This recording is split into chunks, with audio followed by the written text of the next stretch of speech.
Alright. Oh man, I'm low on water already. Bro, it's the first normal episode this year. hungry. It is 2025. 301.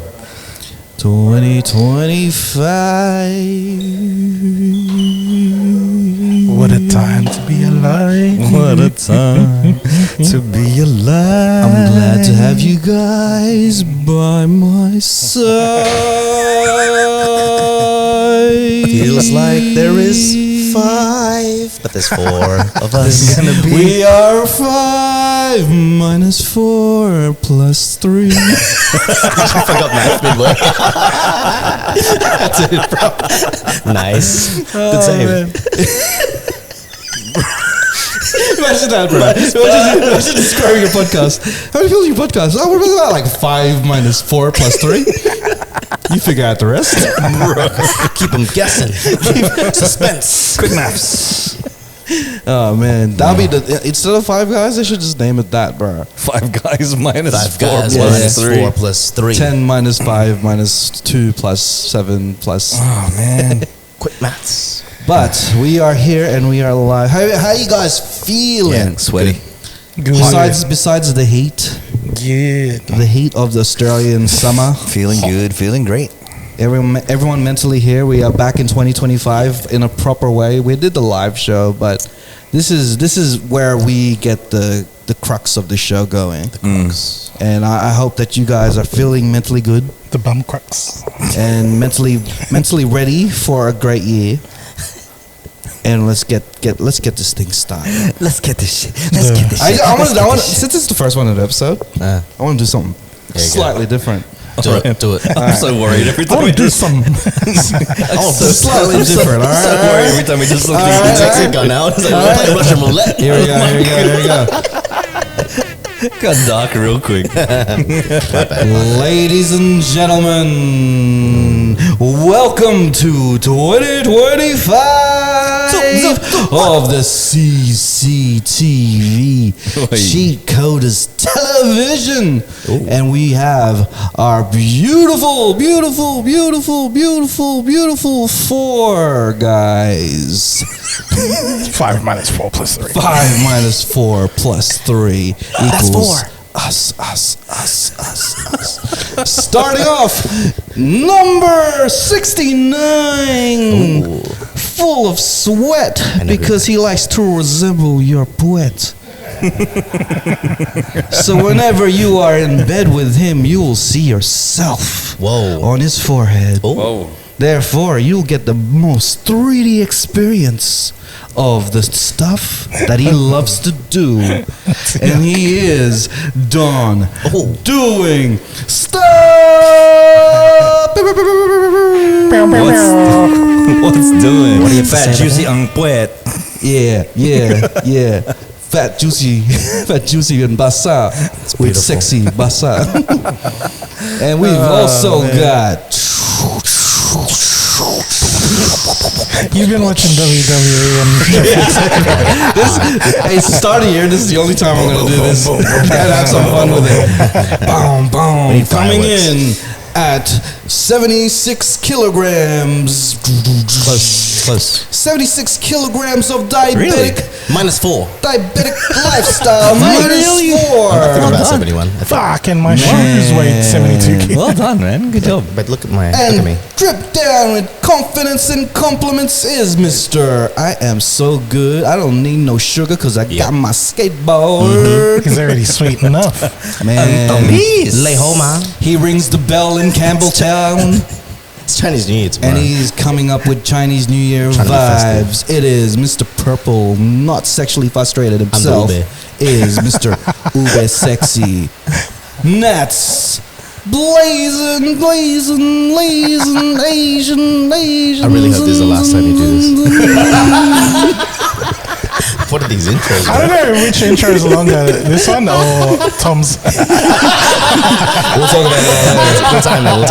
And on to my right, he is no longer beige. He is in his Darth age. He's Darth Vader. Darth Element. He is not. He is Darth Vader, but he is all of yous, all the ladies. Oh, not anymore. Only one father to us. What is happening? I'm trying to make him a daddy for everyone, but he can't anymore. Zaddy. Ruining his wild thought persona with love. I am your tatai. It's love thought. He is no longer the daddy for all your issues. I like love thought. That's all I get. He is the only one he thinks of when he thinks of love. Oh, what? I don't know what that makes sense. Let's make He sense of it. is the wind beneath your eyes. Oh my the God. utot that is wild. Come on. It is the Beijing ape. No longer Beijing, it's black. It's Mr. Garcia. Chris John. See, Tom, this is how it sounded like. And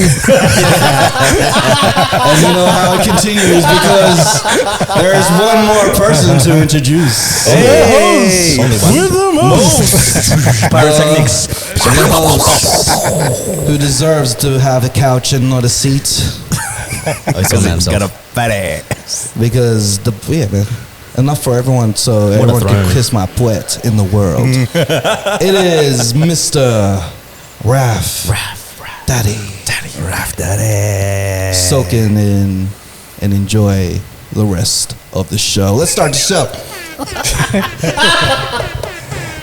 You had the shortest intro, bro. I know. He's humble. He's humble. It's humble. It's humble. He's humble. He's humble.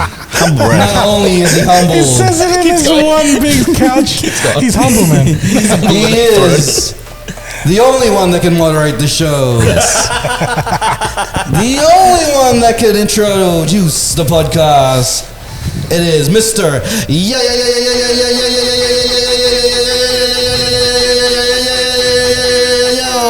Oh, that was 7 extra or yours. Welcome this to time. another episode of the Cheatcoders podcast. My name is Rav, and this is episode number 301. And I'm here with my usual suspects of the same guys that I just introduced before you. And I'm not going to hear it again because I am going to move on. And we're not Nice. Tom, so. And hey, man, Tom's been mentioned too many times in the intro, too much. We won't talk about Tom for the rest of the show until that specific moment where we're going to talk about him a lot. Yes. So We're just preempting it. That's all. Priming you. we are back on the podcast. I know you guys missed us. All of you messaging saying, "Where's the next podcast coming out? When are you guys going to be back in the studio? When are you going to do this?" We are here and we are live in ourselves. And we are back in 2025. So how's everyone feeling? How's everyone's Christmas break? Let's get that out of the way so we can talk about the fun It's stuff. good, man. It's good, man. Yeah. It's pretty Yeah. good. Yeah. This is really our first catch up, eh? Because we didn't really catch up on 300 episode. Yeah, true. Because we did the show. Even before that, we were like prepping for the show, like setting up, and then we did the show, and then afterwards we were like, let's go get kebabs, and then Oh, yeah. even when we Yeah. were there, we were like not talking to each other. 'Cause it was raining. We're talking a bit. And it's not really a conversation if it's not recorded, right? So Yeah, exactly. It Yeah, didn't we only, happen. we only It really didn't really talk. happen, like, Only when this red button's on is when the real conversations happen.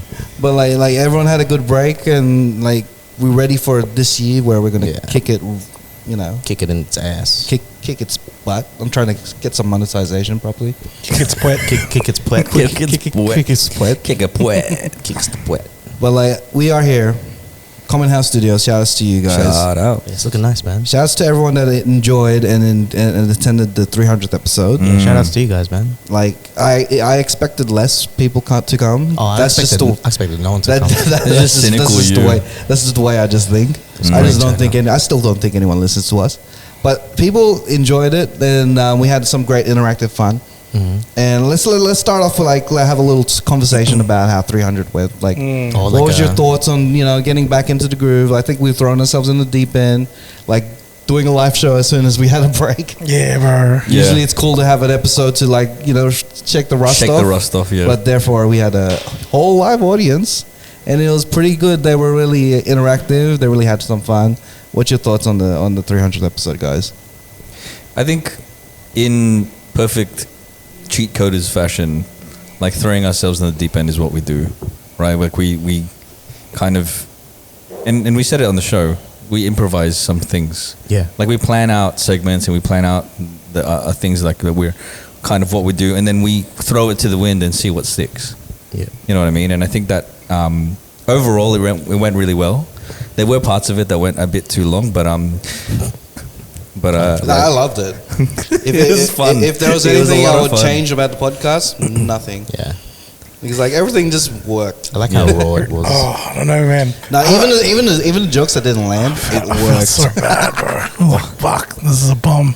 Hey man, have you seen Dave Chappelle's latest stuff in the SNL? On SNL. Yeah. Some of these Yeah. jokes don't even land. So like, you know, I'm like, if he can't land jokes, then if we can't land jokes, it's okay. See, the cool thing is like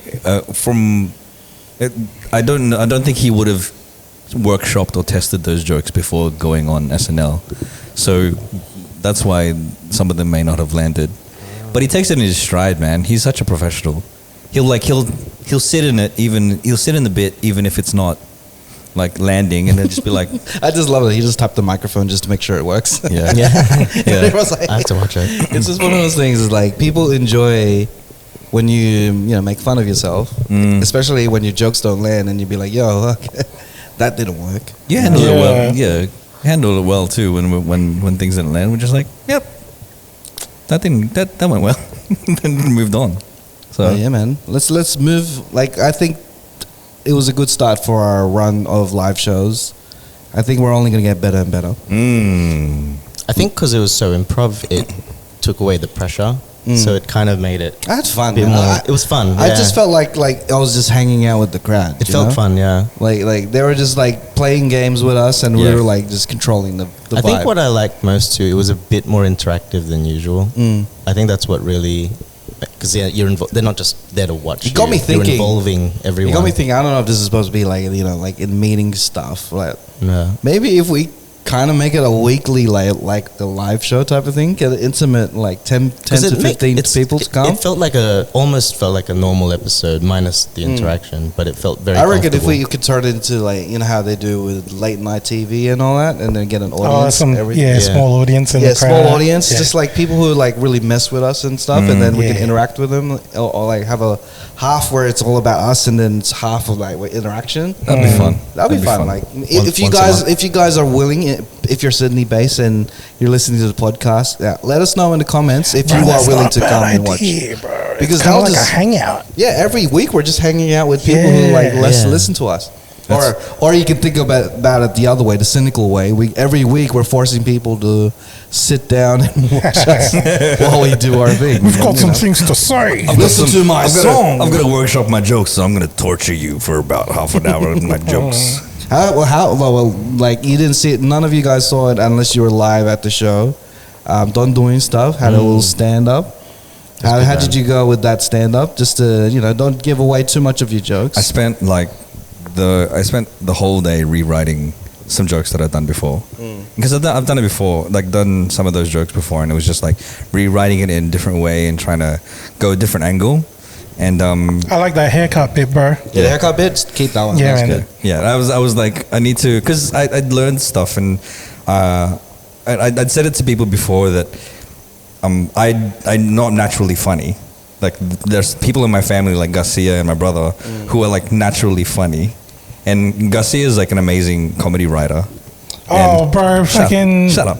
What is this? What is this dick sucking session? I know it's too early in the year. Anyway, This is your part, though. This is- You gotta pick yourself up, bro. This is a Christmas party. This is good. Anyway, but then so I tried to learn, and I remember doing a workshop with Marty Bright, who's one of the comedians here, local comedians here in Australia, in Sydney. He would say like the first thing that people will do is look at you and they'll immediately judge you, right? And so if you make fun of your appearance or make fun of something about yourself immediately, then you can capture the crowd almost Yeah. immediately because you already Get them on your side. you get them already. on your side, right? Yeah. And so I was like, people make jokes about this all the time, so I'm gonna do it. You know? It's the B rabbit way, bro. Yeah, I Yeah. was thinking that 8 Mile. Be rabbit. Yeah, to all the 8 Mile watchers. He got some really good parents. It's called disarming the opponent. That's it, bro. You know, like, I'm already talking about me in this way. You can't say shit. Yeah. You know, bro. In negotiation terms, it's cool. 9 Mile minus 5 plus 4. But yeah, I think it was fun, and I'm just I don't know. This year, I've kind of got this more urge to kind of get out there and do some more stand-up comedy. Yeah, man. And plus, I feel like I want to do some more improv as well, which I'm going to try to learn because you guys throw me into it anyway. So I'm going to have to learn. You don't even have to go out and do it. Just keep doing the Cheatcoders, bro. Yeah. I just want to, and that's the like competitive kind of thing in me that I have to just be better at doing it, because I know, yes, I can just easily keep doing it here, but then every time I do it here, I want to be better than I was before, and then better and better. I'm just, that's my mentality at the moment. That's it, man. This year's gonna be better than last year, bro. Mm-hmm. Yeah. You know, and even if it becomes like worse than last year, next year is gonna be much better. So, it's a numbers game. It's a numbers game, bro. I love that. That's a great mentality. It's like, if we end up having a bad year, that means like next year will be better. I think the year has already started off, just like the first month of the year already. Yeah. The 300th episode, we started it off with a bang. Man, it's gonna be good. I think this year is gonna be good. All right, so we should let's start the show with a segment, and that's I'm gonna give you control for like this part. Which part do you want to hear? You want to hear the wild thought, or you want to hear the fun fact, bro? Let's go. Let's get wild. Ooh. There we go. Let's get wild. Well, I might need to think up of another name for this. Pressed the wrong one. So rusty, Hey, bro. let's go, Don. Yeah, I did this again, You did it bro. live as well. You did that on purpose, you son of a gun. But yeah, so what's the wild thought of the week, Garcia? No, this one, to be honest, like I thought we'd be really like doing a bit of catch up too, but there's a couple of things that happened during the holidays. So like John, like I don't know if you guys remember, a couple of years back we went to Germany. Like they actually came down here for Christmas, Yeah. and it's just it's such a I guess like such a contrast when you see like, you know, the German folks over there. When we came over, I remember it was just, they felt like, I suppose, the Filipino family kind of spirit, right? Like doing Christmas that way. And then when they came here, they were like overwhelmed. But one of the friends named Stefan, he was like, Hey, he was so, I guess, like when you see like a dude that grew up without without Filipino presence in the town, and then come here and then spent Christmas with like Don's family, bro. Yeah. It's like a gigantic thing. It's so cool to see like how that kind of interaction plays, because it's like watching a kid, you know, realize like, oh shit, this is what Christmas is supposed to be like. Yeah. You know what I mean? Because over there it's just like very close, tight knit, maybe like a few people you celebrate with, because the community is not, or his group of mates aren't as big. Yeah. He was saying that his family is just like, I think him and his brother. Or like maybe he's got two brothers. I can't remember. Sorry, Stefan. But I remember him saying that it was just him and his brother, and you know they would do Christmas, and it would be a small Christmas. Yeah. And then they come to to here in Australia with my family, and it's a giant. And doing it a Christmas. Filipino Christmas family too. So it's like, it's so cool. He said he was overwhelmed. Yeah, exactly. One of the things, right, because we like to joke around, like, and, you know, pranking each other and doing all sorts of things. So he wanted to kind of chime in, and he shared a story to me where he goes, there was one time me and my friend, one of our roommates had his first date with this girl, and they were on the couch watching a movie. And me and my other friends, we had control of the, you know, you can broadcast something from your phone to the TV. And he goes, so we uploaded some hardcore anal porn in the accent. And I was like, whoa, Stefan, relax, bro. I know it's all fun and games, but He's exposing him right now. yeah, I know. It's just, no, but it's not like he was hiding it or anything. He was just that was his like level of like, this is how we muck around with each other. But it's just that, okay, I can see your German is coming out. My heart goes out to you, brother. Oh man, no, but yeah, that was, I don't know, part of the wild thought thing. I think one of the things I wanted to share with you guys was just a really random thought too, that I got reminded during the holidays was when I was a kid. I thought Jesus had brothers, and that was like completely because of the whole lost in translation thing in Phil's. Like I think I told you guys about like the first barbershop that I went to, it was like the front lobby of a bowling alley. Like that was how things rolled in Phil, right? If there's a space there, you can set up a business. I can do it. Yeah. And then in that barbershop, they had the usual like haircut. Say 20 pesos, massage, another 25 pesos. There was a third word there. It said bigotry, and I remember thinking like bigotry, and then that was about getting a shave because you're bigote, right? But it was like a lost in translation thing. Bigote. And then in my head, that meant like bigotry meant something about your bigote and stuff. Bigote. And then, going to church and stuff, hearing the term like, Jesus is God's only begotten son. And I thought to myself, well, out of all of God's son, he's the only one with a bigote. So there must be more than one. You know what I mean? Like that was, I don't know, for some reason, like I got reminded of that during Christmas. I thought, I've got to share it with His only bigote son. His only begotten son. I don't know. It's just like, it's so wild, bro. But, I mean, he did end up having a beard in his 30s. Yeah, all of his all of his photos, right? He's got a beard and stuff. Yeah.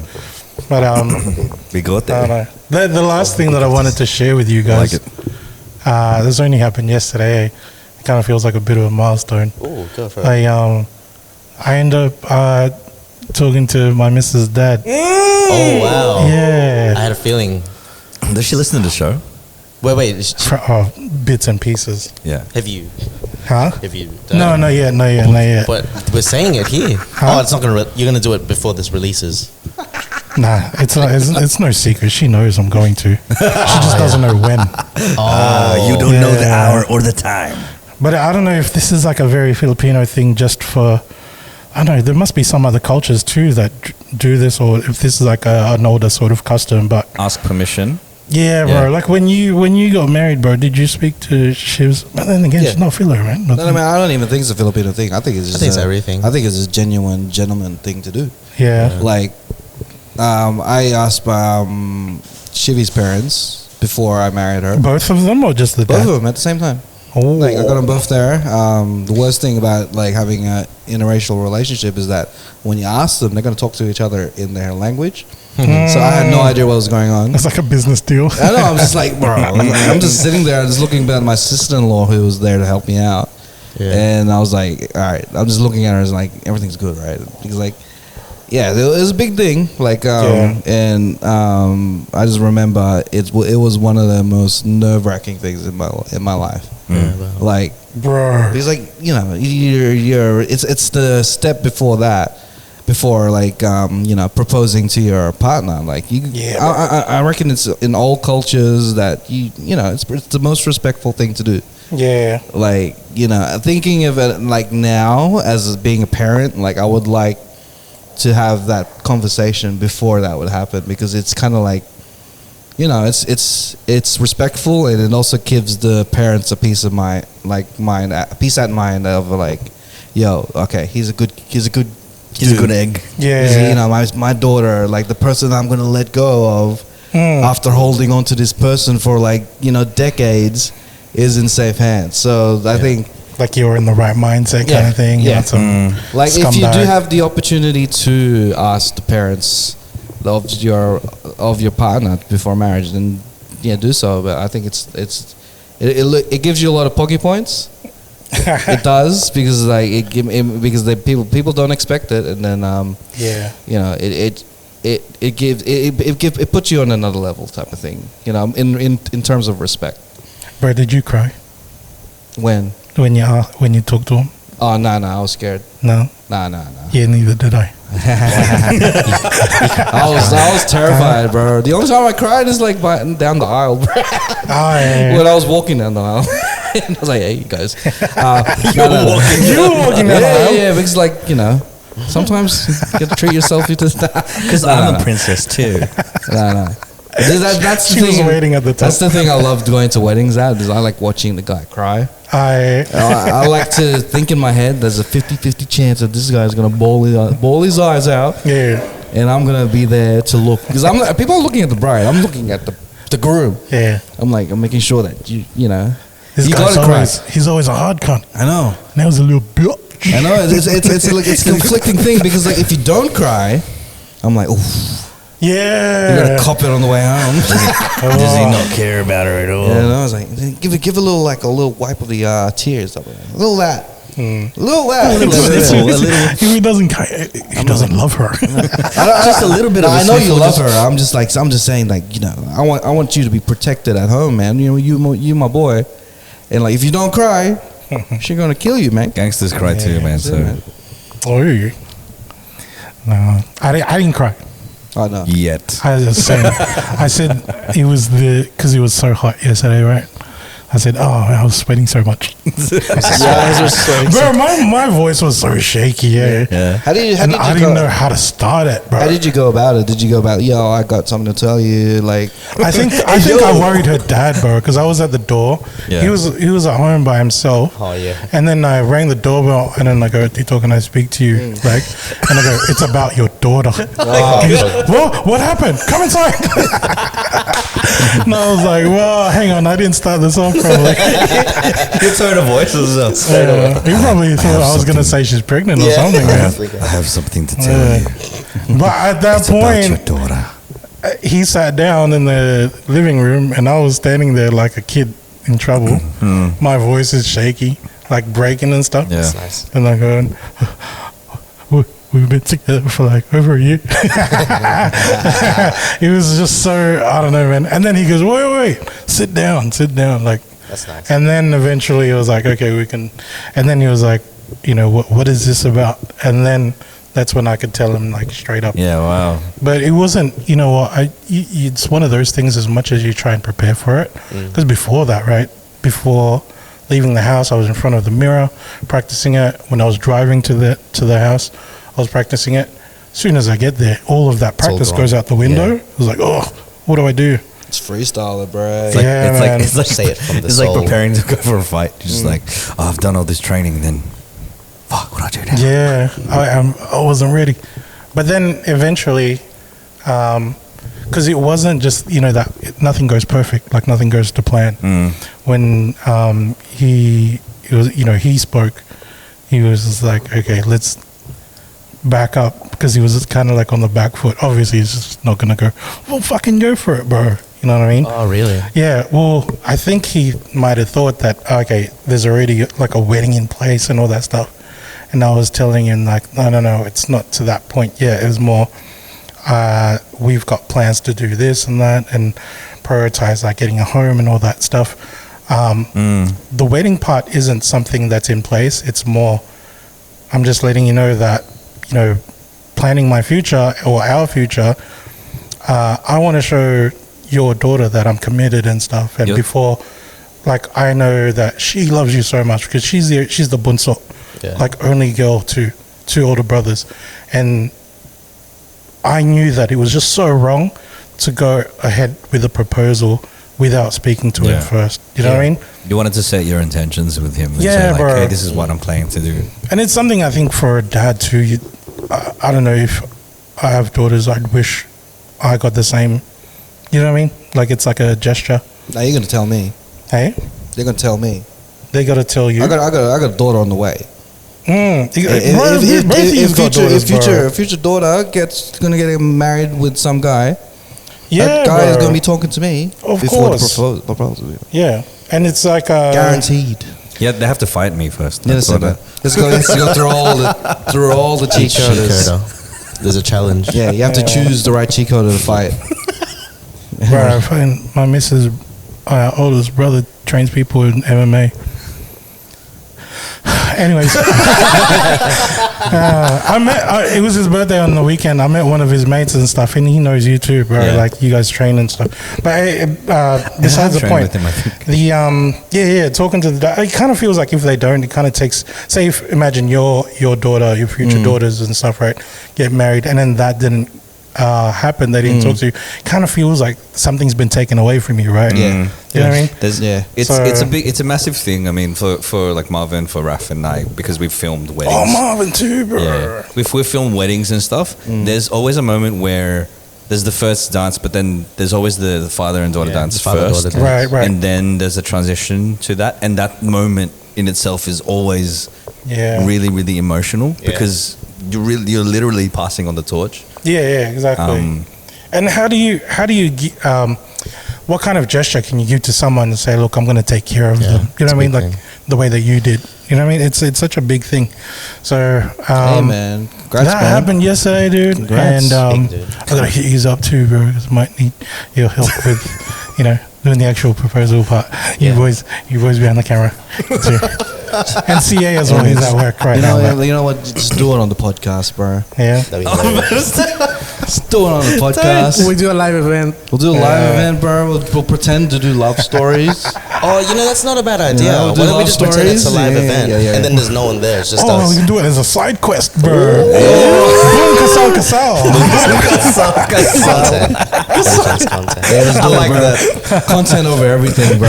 That's dope. That's it, bro. I think it's good. Oh man. Oh, man, No, that's- but yeah, that's I just felt hilarious. like it was like, I don't know, kind of like a milestone bit Yeah, that's huge, that man. I wanted to share with you boys first. I didn't told no one Well done, Thanks, man. bro. until now. So Proud of you, bro. I know how it's been working up to this point. I man. think like a couple months ago, you called me one time. You're like, "Hey, is your dad home?" And then, yeah, dude. I told him, hey, I was gonna do this last month. Did you ask his dad's permission to be Don's best friend? Is that what you did? Oh, man. I need to talk to Me you and your about. son's been friends for a while. I think it's time to take it to the next level. Just ding, ding, ding, ding. The maturation of the wild thought is excited. something that to the love Yeah. I'm thought. excited to see, bro. I still got sex jokes, bro. But I'll tell you another time. It's fucking dirty. You can transition to marriage sex jokes. They're pretty funny too. Hey. Have you ever experienced any stories where it's just been like, the parents are like, you're trying to court their daughter and then their parents just got in the way of stuff? Nope. I think that's like half the relationships that I've been in. Like the parents are always getting in the way. It's like, yo, you gotta think about. They would sit me down. It's like, they have to think about their studies first. Oh wow. Oh, Like they had no time for a relationship and stuff like that. Like I'm literally getting like cock blocked by their parents. Yeah. Like, it's sitting down and like even in like general conversation, like I'll just be like in the house, literally there. The parents would be talking to the person that I'm courting, and then they'll be saying to her like, "Yo, so how's your studies going? Like, no distractions, just like focusing on." I'm like, bro, I'm in the room. I'm like, so I see that parents do have that in them to be very protective of their And it's cub. understandable too, bro. Do you know what I mean? Because imagine you guys have daughters, right? Imagine when it comes to the time where they might be, top of their class and stuff, right? And then there's this scumbag kid, bald, shaved head, driving a 84 RX-7, a black one that's waking up everybody in the street, and he works in a call center. Or they could be like unemployed, driving around in a second. Oh, bro. old second-hand Commodore that makes a sound that it shouldn't make. You're wearing basketball shorts and a surfy outfit at the same time, and then you're trying to court their daughter. Like I could, you could, no matter what. I think It's automatic. It's automatic. No matter, even if you're like fully like straight A's type of thing, yada yada, and you look like the potential future husband type of thing. I feel like when there's like a certain age between 12 and 47 where they're just super protective and they don't want them in a relationship type of thing. It's kind of weird too, because we've been in that age where we thought we knew what being in love was and all that stuff, right? So with you guys being a parent, you're seeing your kids, going through this trajectory of having a good life. They're doing really well in school, shit like that. And then here comes this dude that can really derail it. Oh. It's funny, but it's the craziest thing. I'm thinking about it now. Like you've known this person, you've raised this person, this girl or a guy, and you've known them their whole life, literally. Yeah. This guy comes in, they've only known each other for a week, Yeah, and they say, Dad, we're in love. Oh my Fuck God. off. You don't know what love You don't is. know what love is? You still bruh. got milk in your mouth. And she's like 19, 20 or whatever. Bruh. That's the word. It is, bro. Like you spent, like, I taught this person love. Yeah. I thought this person had a walk. I taught this person everything, and you came in only a week. Yeah, bro. Like you've been spawned. Like I'll just imagine in my head, like you just literally a week old type of thing. You know, your brain spawned last week, and you just come in here Yeah, bro. See, and you imagine. just take this person away from me. Like, I'll be so protective, bro. I think it's. I mean, the whole idea of courtship, right, is a pretty traditional and kind of almost outdated type of thinking, and I think it happens a lot still in the Philippines and still in Filipino cultures. Yeah. What's it called? Ligaw? Ligaw. Ligaw. Lugaw. Ligaw. In some places it's called Aris Caldo. You're gonna Lugaw the family. Yeah, even in Lugaw, the gingers are always been taken out. Oh, you're ginger? We don't want you in here. A Filipino ginger? You idiot. Let's put it out. But like, Lugaw, same thing. because I know in the Phils, like one of my cousins, and she's in her 20s and stuff, but her parents want her to be courted first. Like the guy goes to the house, Make and the then effort. and then makes the effort. Like he bought my cousin gifts. Like he's like, I go, what do you think of him? He's like, oh, he bought me a bottle of whiskey first time he came around, and I'm like, wow. Okay, yeah. Well, who the bottle of whiskey? The My dad? cousin, Oh, the brother? So my cousin, his daughter is dating. Oh, okay. Bought a And- gift for the dad. Bought a gift for the dad, yeah. And so I was like, oh, okay, so- all right. And then he's putting an effort in, and because when I was there, I was like, that he was kind of hanging around with us and this and that, and I was watching how he treated like the younger sister as well as how he spoke to the parents and like I don't have a say in it or whatever, and I would always joke, and I'm like, well, do you know how to fight? Like, First thing you Can you ask. protect yourself? do you know how to fight? Protect Yeah, her that's when it. something Because happens. she does how to fight. But at the end of the day, man, no matter what they do at that stage, I always think it's a put on, bro. I think it's all show, bro. Yeah. I'm like, yo, I know how this thing works. I know it's man. all show. I did the same this shit. This is all show, bro. Let me know what the real you would do in this situation. Yeah. None of this gift stuff. But I do like to, it's like if I'm the type to be in a failed relationship, I want to be like memorable. You know what I mean? Like I want to be like, oh, this new person that you got is not good as Raf, you know? He was so good. Like I want to be like, he was so good with the family and stuff. Like we did karaoke together, all that stuff. I want to be like memorable. Like That's what I'd always try to yeah, do. that's as just well. every relationship. I want to make sure like even if we fail this relationship, your family's gonna be like. Because you're not just Could- dating I wanna the person, you're dating the that's it. family. That's it, man. I want the family to remember me and be like, yo, your future husband, it's not as good as Raf, bro. That's it. I hope it's worked. I don't know. I have no way of telling. Hey, man. But you wish in your mind it's just like, yeah, I ruined that person. I ruined that person because I was so nice Yeah, to man, the parents. I want to be so good that I ruin your future relationships for you. Wow. Fuck. That's it. That's it, bro. Like this is failed, but you know what, man? Every relationship in the future is not as good as Raf. You know, He'll never live up, eh? never Can't live live up up, to bro. He's such a nice boy. Cast a long shadow, man. That's it, man. That's the aim. That's what your mentality should be in the Ligaw world. Ligaw. With the whole Ligaw, you brought this up, Don, the whole bringing presents to the family and stuff. Had one of my missus, workmates, I think, got married, and then as a part of the wedding, the guy had to give the bride's family monetary amount. Why? I think it's just a custom, I don't know. There is there is a thing where they kind of like there give was a gifts Middle on either Eastern side, yeah. one, but I know in China, I think they still do it too, where true. like Red a envelopes.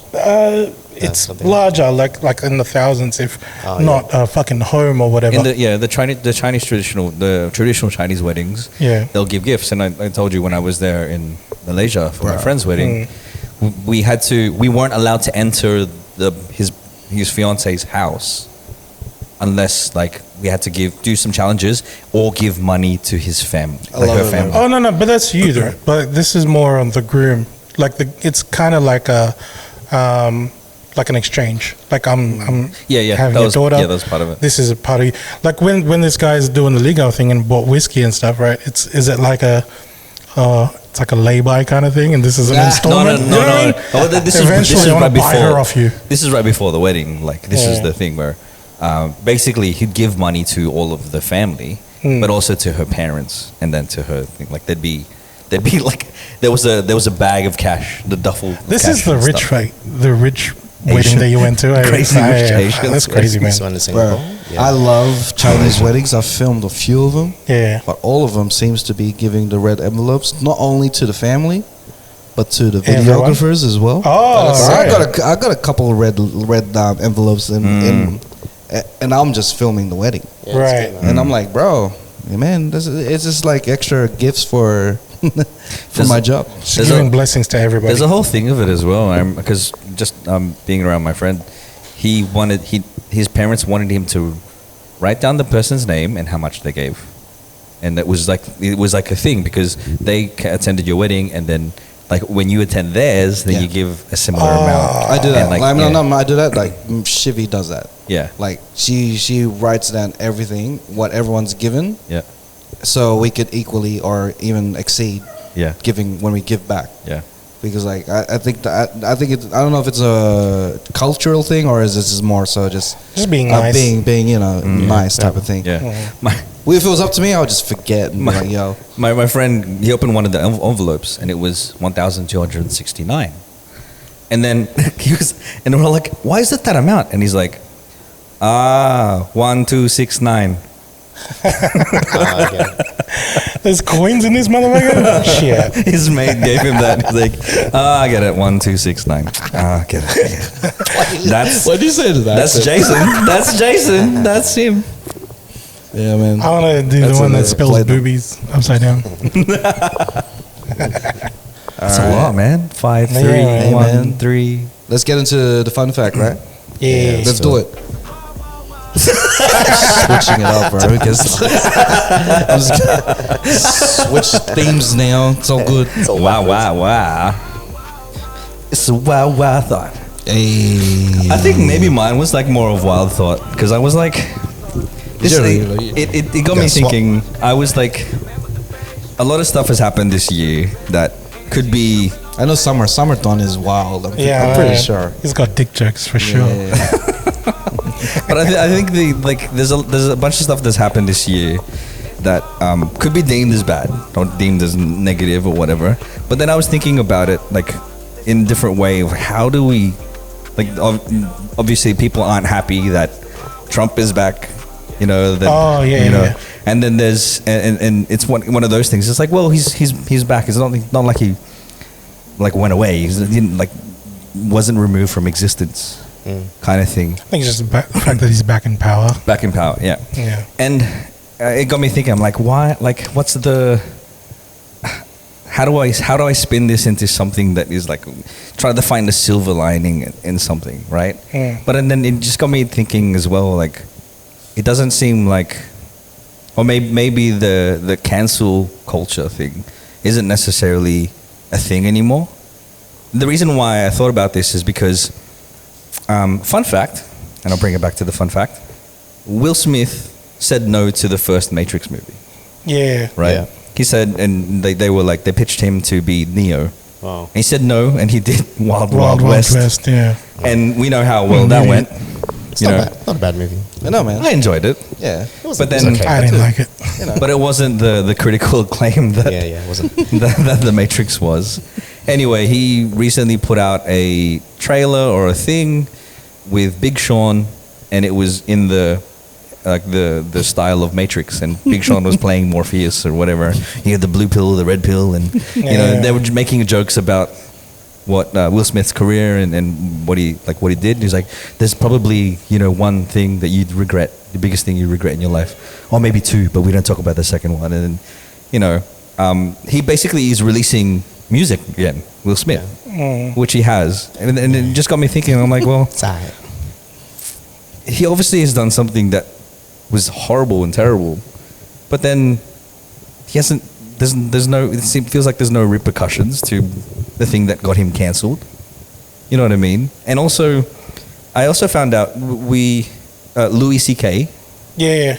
He was cancelled for, the stuff that he supposedly did and probably did. I think he did. He wasn't alleged anymore. It's just out. Yeah, but then he also has specials out afterwards. Yeah, talking about it and this and that. I'm just like, well, cool. Does that mean that it's the end of cancel culture? Like people are just going to go on, continue as to long do as stuff? it doesn't involve death and kids, you're good. Yeah, you give it time. Yeah, I think that's a rule of thumb. That's a different one. Yeah. There's a line, isn't there? There's a line. There's death Slapping and someone in the kids. face, that's recoverable. And Chris Brown of all things. Yeah, he bashed. He's the first person to get face. cancelled and uncancelled. Like, It's I think cancel culture is pulling back a bit because I don't know, there's so much people there's so much going against it because it's just way too much to a point where anything you can do is you're going to get cancelled. You're going to be I don't think it exists anymore. But at the end of the day, Will Smith's just doing corny shit after corny shit after corny shit. Yeah. It's not landing. Anything he does, it's not landing. I think after the slap, He just got corny. he just got really bad. He just got really corny. But I mean, Everything he does is just not good anymore. one can say that he's always been corny, right? And maybe he just took the velvet off. And like the illusion's I been am corny. shattered. I'm actually corny. Because people were clowning on him for not swearing in raps and he was the hey I'm the that guy, but now because it's like, well, we've seen him kind of make a complete fool of himself. Now it's just like, man. Nah, I think it's just that everyone is just outgrown Will Smith's content. Yeah, that's a good way to put it. Do you reckon he's someone that didn't quit while they were ahead? Kind of feels like I think his biggest Just chill. mistake was the thing that he did with the social media thing. What was that? I think he should have just Yeah. kept the mystique. When he tried to do Like too be a much vlogger and with stuff. He's like, I found out that nowadays that to be a celebrity, you have to. There's no such thing as mystique. Showcase everything you do on social media. He cheapened his brand a bit. Yeah, I think he Too much access. Yeah, he's gone to a point where now we've seen everything about you and your family Yeah. it's and the nothing. going-ons of everything, and it's gone to a point where yo, it's worked against you. we're realizing that the person that we see when we were younger as someone up there with that mystique and wow, he's doing all these big movies. We see him now as, bro, he's not as cool as we thought he was. Yeah, it's a bit of a joke, really, eh? It's like, bro, there's a benefit of just hiding some shit, of just keeping that mystique going, You don't have to be falling into the whole social media aspect and be like, oh, I have to show everything to everyone about me, because that's the way the world works now. There's a benefit of just being like, you know what? I don't have to be on social media all the time. I could just drop a movie here and there. There's a benefit of being mysterious as a celebrity. I think it's probably difficult in this day and age. I'm saying it like an old guy. Back in my day, we weren't on the internet 24 hours a day. But it's like this day and age where people stream on Twitch, they live stream, and they're there for hours, right? And they show themselves for hours online. I guess it's harder to hold the cards close to your chest when you're bearing it all basically online for hours. There's celebrities out there that don't really touch the social media or don't really showcase their life out there. All we know is that celebrity does movies and they're killing it in the movies. And that's it. That's all we know. That, and that's a good thing because if probably we would find out things that we don't like about that person. The more you show on in front of the world, the higher the chance that we're gonna not fuck with something you do. I think that's one of the things before the whole social media thing. Celebrities used to kind of keep to themselves, and then paparazzis and the TMZs and stuff would seek out that information. Oh man, the fans want more, kind of thing. Yeah. Now it kind of feels like there's too much. Will's trying to be like a streamer almost, where I'm always in your face, like I'm got to try and stay relevant or whatever. But it's like if you look at like the Tom Cruises and the Brad Pitts, they kind of just sit and chill. And the next minute you hear stuff about the news, stuff they didn't post themselves. It's everyone else is trying to find out about them. You gotta make people want you, man. Stop throwing shit out there that Yeah, now he's trying to throw a rap album. I'm like, bro, this ain't no one asked for this, bro. Relax. Oh, bro, it's no longer Fresh Prince. It's like past the expiry date. Bro. This Prince is gone. There's a little bit of mold on that Prince over there. You know what I mean? Prince. Fresh Prince. It's not Fresh, bro. It's Canned Prince, bro. Canned Prince. Canned Prince of Bel-Air, bro. But going back on your point, Don, I reckon the whole cancel thing, you give it enough time, like you said with the whole rule, bruv, as long as you can kill no one or kids aren't involved and things like that. Yeah. I think there's a chance for you to come back. So long as you just stay out, just let it die out, bro. You know what I mean? And then because if you look at this isn't really like a snowflake kind of generation thing, the whole cancel culture. Even back in the 90s, I don't know if you remember Robert Downey Jr. in the early 90s. He was in movies, right?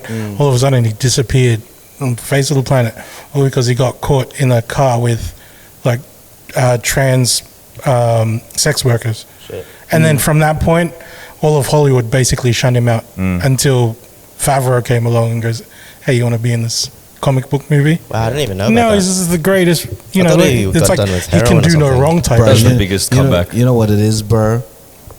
You need to have some fucking darkness in you, because there's no such thing as a comeback when you're always good.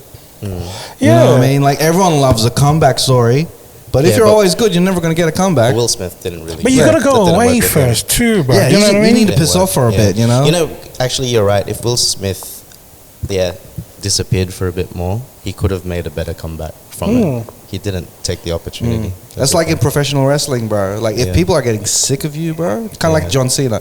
He came to a point where, like, every single time he's always winning. He's like, oh, I'm sick and tired of this guy winning the championship all the time. It seems to be like the only way of just like lazy booking and lazy storytelling. But he got away, did the movie stuff. Now he's coming back, doing his final run as a hometown like fucking hero type of vibe, because like he's been gone so long, and now it's like, this is my last year ever, and after this I'm gone. So like you gotta admire me while I'm here, type of thing. Yeah, I think with everything you need to give it like an expiry date, or at least a deadline for when, like, if it's not gonna grow anymore, then just leave it, man. Like, you know what I mean? Like, if it's not gonna continue to grow, then It doesn't look like Will Smith's like running out of cash too, bro. Do you know what I mean? yeah. I'm sure there's royalties still rolling in from. I think he's addicted to the limelight. He needs to be in Addicted the to spotlight. praise, bro. Like Homelander and fucking The Boys, bro. Fucking The Boys. Don't know. Maybe. I mean, In The Boys. Homelander in The Boys. TV series. In The Boys. Like, Speaking of being cancelled. the only thing that's really like stopping him from killing everyone is like his love for like people admiring him, type of thing. Yeah. Is that just He talked about it in his narcissism? book, man.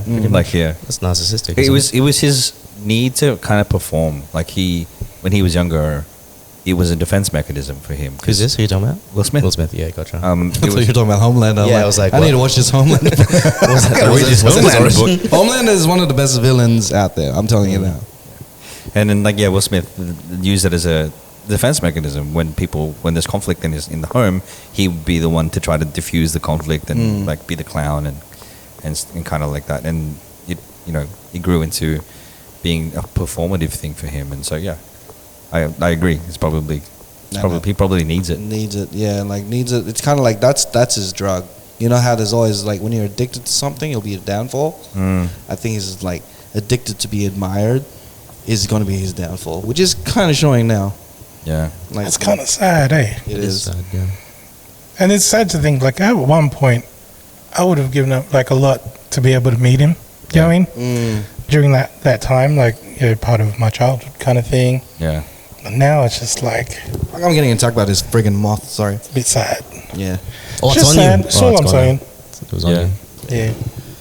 Oh man. Oh, man. It's hard to defend. Sorry to bring the mood down, fellas. I don't know. I didn't know Will Smith will make us feel sad. That was a little dark.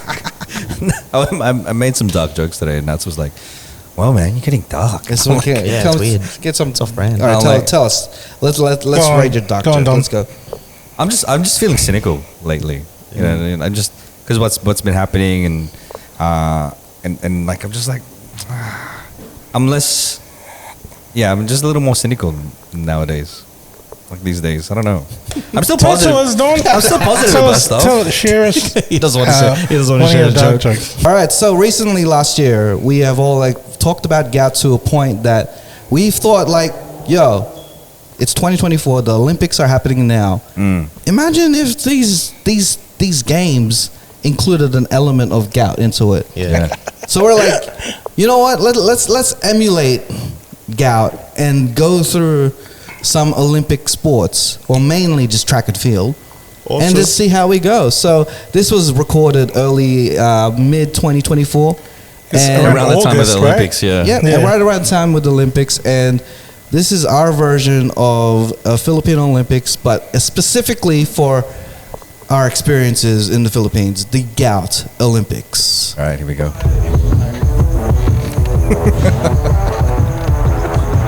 Why is Don on the phone? Gus is like, what the hell's going on? Welcome to today's event. This one is going to be Olympics themed, and because we're Filipino, we've got here the Gout Olympics. It's not Paris, it's Pares 2024. And we've got 6 events. You know, it might seem like, oh no, it's not going to be that bad, but we've been testing out these Gout simulators that I made over the weekend. This is how I plan to simulate gout, right? I'm going to be taking these. You're crazy for this, bro. The insole shoes. What we're going to be doing is putting the spikes from a yoga mat. That's crazy. Along here and maybe on the heel, so that every time you step on it, then it'd be like, oh, it's a shooting pain. Gus, you got MacGyver with that, man.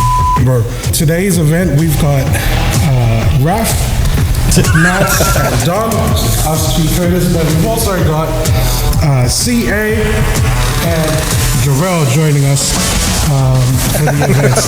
There's some people who are fortunate enough to be immune to gout. So we've That's got these outdated. special devices called the Gout Soul. And You gout soul. it's created by Immune to gout. Gouted. We slip this into our shoe. Therefore, we can replicate the pain of gout. Can we pause it for a second? Just press pause for a second. Can we just take a moment to appreciate how optimistic pre-gout Raph was? Hey, bro, we had a whole segment last episode, so we could play that shit.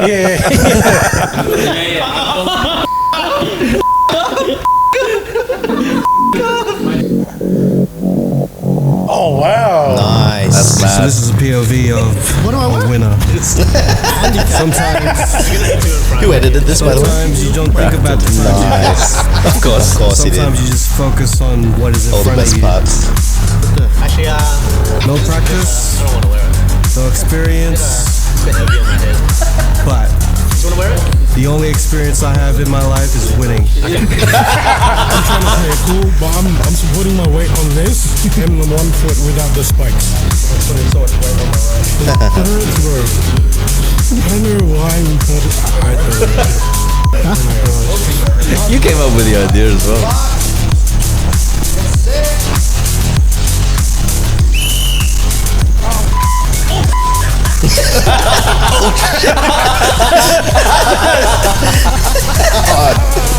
Oh man, that even looks painful. Like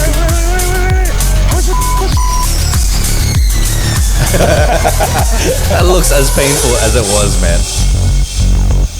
Oh, there's the bird's eye view. Oh, I was going all right at the start. Bloody hell. I was halfway. Raph was pretty close, man. Now we all walking back after the run. How'd you feel? Did you guys see how'd you feel? It's just all swearing. That's what it is. kind of game is this? What is this? Saw? What is this? It's not the walking dead, it's the walking gout.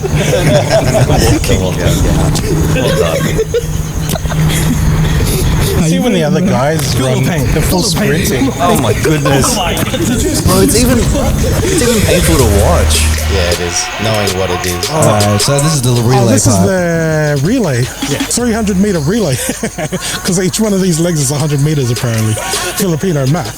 Yeah, so we have two teams. We have just a non-PC term, light or dark.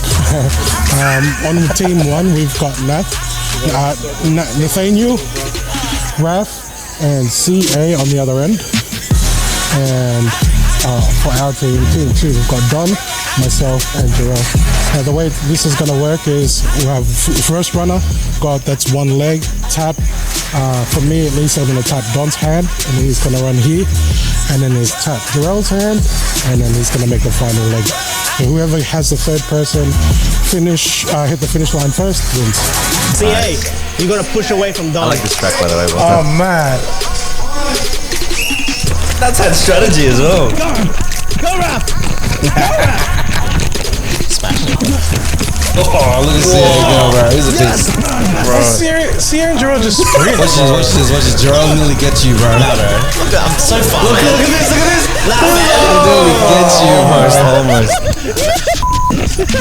Yeah. Get out like us.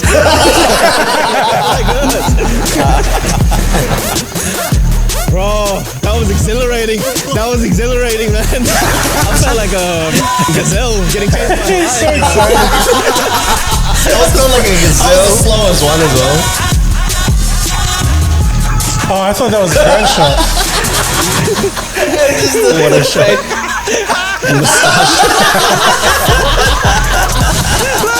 That is the best view. You can feel the happiness. That was a good race. We had a bit of a strategy going in before we started. We Garcia would go first, and then me, and then Jarrell, because Jarrell was saying he felt it the least. And you know, it's just trying to catch up as quickly as possible towards the end of it. We didn't get the result that we wanted, but that's fine. It was a really, really close race. What can I say? I'm not surprised, you know. That's exactly what we did. Sometimes when you train for it, you earn what you do, bro. You earn what you train for, bro. We trained like literally 10 minutes before the race. Yeah, man. So sometimes you're just blessed. You know? Men lie, women lie, numbers don't. Yeah. That's it, bro. Numbers don't. Oh, this is the hurdles. Event number 3 is the hurdles.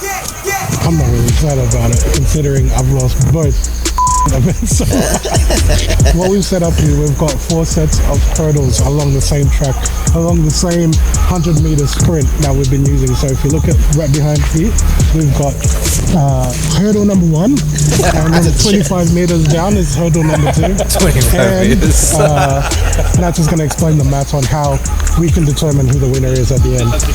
So right now the standings are, our team is on 8 points and the other guys are on 5. Each of these the Best next sports competitions so far commentator. were 3 points each. So they gotta win this one to catch up, and then we'll just see what happens at the end. So team Nats, right? Yeah, Team Nats.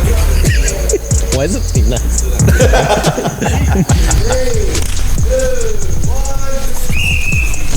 Look at CA. Oh, he jumped so high, man. What is this? That's a good shot, man. It's like he's skipping over them. Yeah. Quick! It's going around the chairs, bro. Oh no, Jarrell's gonna be. Is it Jarrell or Don? Oh, Don! Oh, you're full skipping it, eh, Don? Yeah. To stay off the thing foot. We decided to switch it up a little bit to have Jarrell on the other side.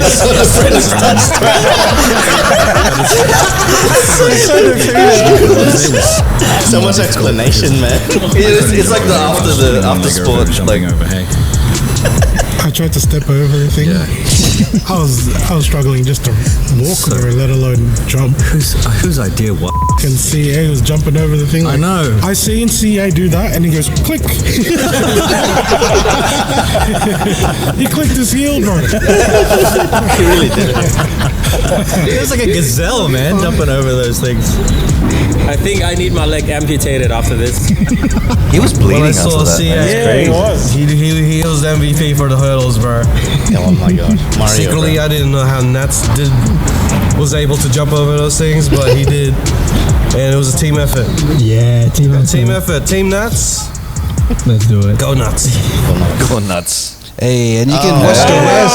Oh man! You can watch the rest of the want Gout more. Olympics on our YouTube page. Hey. That's only halfway through, so there's Wow. an extra 8 minutes of that Good to edit. watch. Good so, edit. That's amazing. Good edit. Man, that was one of those fun days, bro. Like I felt like Fun and painful. painful and fun. I'm like, Yeah. bro. I'm like, yo. I don't know about you guys. I hated it. I hated it. Every second of it. I don't want to get gout ever. No. Ever. It's because you were losing, bro. If you were winning, You would have loved it. you would have loved it, bro. Still, I would not want to get gout. Even though I was like, yeah, winning. I still don't want gout.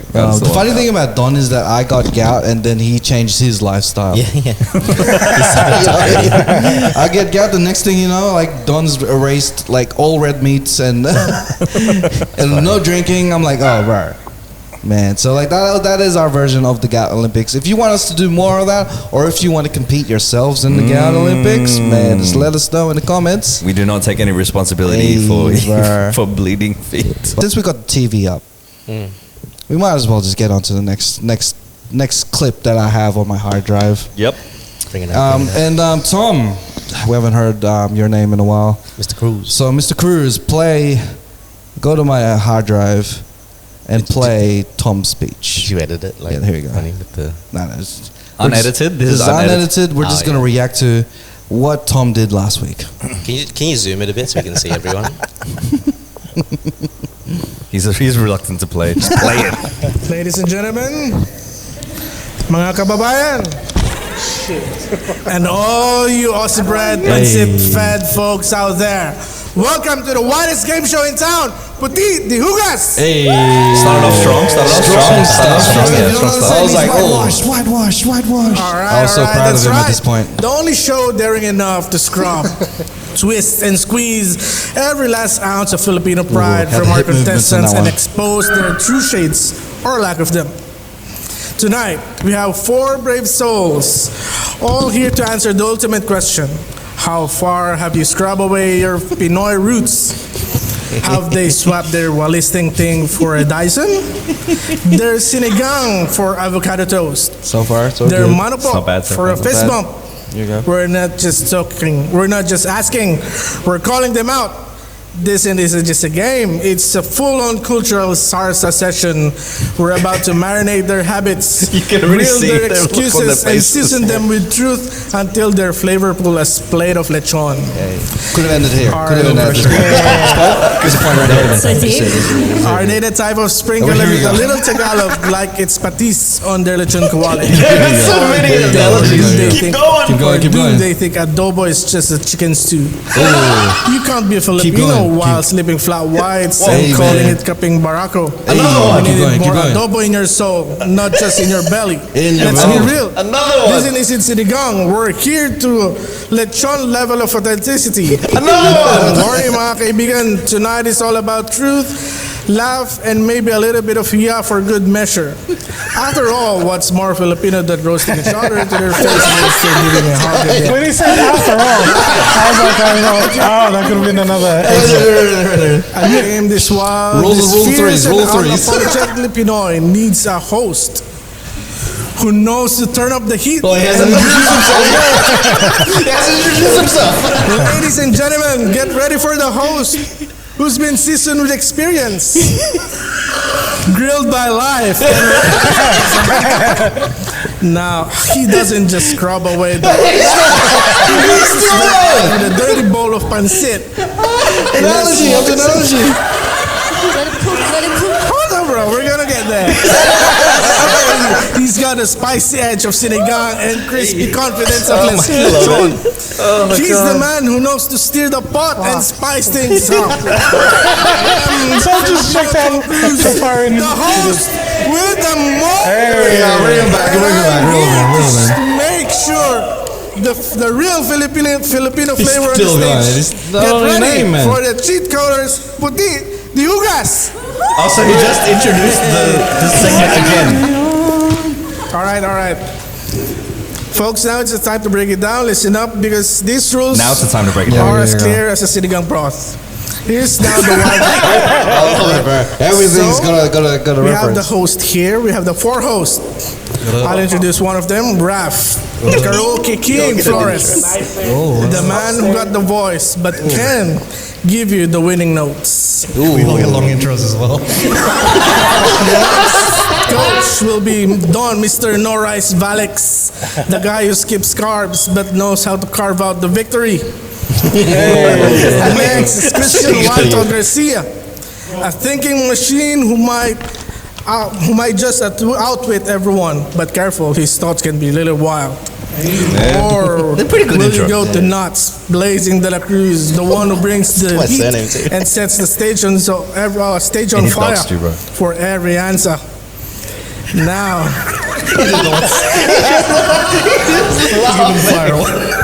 I keep going. all right, each Yeah, that's it. Yeah. Is that it? That's pretty much it. Because he introduces the rules, because we already seen the game already. That's also now that's 4 minutes. So. You went for 10 minutes. It was a good 6 to 7 minutes of an intro. So, but hey, man, that was content, bro. Watching it again, it was actually on pretty good. analogy, It's pretty yeah. funny. If you listen to it, if you listen to it carefully without, and ignore the fact that it's just Too long. It's pretty funny. you got some good gems in there, bro. Yeah, It's like bars, eh? You Yeah. know what? I can't cut this from the list. yeah. The introductions were good. Like, You know what that intro was? That's Antule, bro. Hey. That was foreskin, bro. Sometimes you just don't need the foreskin. Just need to tool that out. Tom was saying that he had how much did you cut out of that speech? You cut out stuff from it, right? 2 paragraphs. And while I'm in the stage, I cut some as well. So we would have went for 20 minutes. When I was feeling like, oh shit, yeah, this is getting too long already. When did you decide it was too When did you realize? When I was introducing you guys, there was a lot of shit that I'm still gonna say, but I just went to just introduce you guys. I just realized it when I was in the stage. Hey Tom, do you have the speech right here, bro? I want to hear what we missed out, bro. I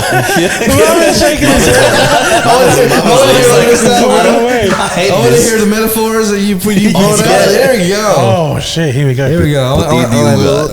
Give me at least one line that we missed out on, bro. Show me the paragraph. Here we go. And then I'm just gonna tell you guys, during that shoot, as much as you guys were laughing, I was at the back ready to stab Tom. I remember you were mad at the kebabs. yeah, he was like, this is the most unprofessional thing that I've ever seen in my life. This is going for way too long. You're losing the audience. Like, give me a line. Give me a line. Here we go. I think I already deleted it. Because there's 2. Yeah, I was gonna say this is pretty It much seems what you like the said. whole thing. Bro, there's so much. Hey man. That is a whole page of an intro. Hey man. This guy likes to speak, bro. Man. I like it, dude. It was good. Like if everyone listened to the bars, bro, they would have been like, these are bars. But yeah. I think he should have like divided it into a trilogy, like in Lord of the Rings. Yeah, dude. How Lord of the Rings was like a long book and then they turned it to 3 movies. I think we should have just done that. It should have been the introduction. The first one. Act 1. Act 1. No, I think I did the same with we were recording here, but since it's live, it's kind of different. Did it also shake your confidence a little bit that they were No, I don't care. that there was the female persuasion Some on the ladies stage? on Was that Oh one? yeah, since there were pretty girls on the stage. Hey, did you put a little bass in your voice, bro? Oh yeah, bro. I was asking them all. With the most, and then I saw him grab his crotch. Yeah. Oh, that's a trademark, bro. What were you gonna say, man? No. I don't want to talk anymore. He's keeping it short these days. Just yes, sir. No, sir. Yes, no. I choose not to elaborate this time. You know, it's like, you know, when like rappers kind of collaborate and they're like, hey man, can you spit a tight 16? And then they end up doing like a 32 or like even longer than that. This guy's the Eminem of speeches, bro. The game of speeches, The game bro. of speeches. 128 bars, bro. As they say, bro. 512. I'm finished. I need more The instrumental. rules of threes, bro. Rules of threes. In Tom's case, rule of 10. But yeah, Bro, it was like analogy after analogy it was after good, analogy. though. I can understand why he couldn't cut it out, but like, yeah. Can't cut out greatness. Hey, Yeah. man. Good job, man. Good job. I thoroughly enyed it while it was happening, eh? Yeah, me too. I was on stage. I was just sort of like, what's going on? I thought it was actually really hilarious. All right, this is the portion of the show where we don't have the up and down because, like, we don't have the fingers. So. Because the producer who brings it is We'll not just use here. our fingers then. But I'll just ask a question because, like, a lot has happened since we came back or like during the break. And one of the things was Squid Game, and we didn't have we haven't had our thoughts out there of the latest season of Squid Game, and Garcia previewed it in the last episode, saying he got a bit disappointed. So like I would like to let's get into the segment where we discuss the latest season of Squid Game. Screencoders. All right, so we are here and we are going to be talking about Squid Game. Spoilers alert, because like I'm pretty sure everyone's seen it. Yeah. And there's been news coming out that they're going to franchise this like every other thing that gets money. Yeah. So I would like to hear your thoughts on both the franchising and the latest season. So we'll talk about the latest season first, and we'll go from there and then lead it to the bigger conversations of what's going on in Netflix. So, hey, what's everyone's thoughts on Netflix on the latest season of Squid Game? I would like to start with you because you literally said that you were disappointed in the last episode. Yeah, no, I mean the show's good. It's just I'm sick of this whole cutting things into like two separate seasons. They've been doing it with movies too, Fast and Furious, Mission Impossible. It's a part one. I blame Twilight. Marvel for doing that shit with making us and Infinity wait War. 3 years for the next part. I don't know. Squid Games, you kind of get into this wave and you're like, oh crap, things are actually starting to happen, and then fucking nothing. I think there's a difference though, like with TV shows, right, and movies. Because movies, if you wait 3 years for the second part of a movie, you're just kind of like, Yeah.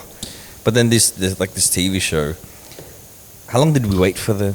When was the last one? 2021. 3 years. But they The already next one's coming out next announced that it's going to be next year. Next year. It's Okay. not too bad. So, big of a wait. Yeah. Is it next year It's or probably June recorded. this year? Oh, June. Oh, no, sorry, this we're year, this year. 2025. 25 yeah. now, right? Yeah. Okay, it's this year. It's coming It's out. coming out this Yeah, year. midway Yeah. through the year. So they already announced that it's I already think been they did shown it by today. accident, right? Oh. They put the release date of the third one on like the description of a Nah, YouTube video. I think they had to. I think they had to because everyone would be like questioning, be like, "Are we gonna wait another 3 years just for?" Yeah. I think to simmer that down and be like, "Yo, we're getting it sooner than you expected.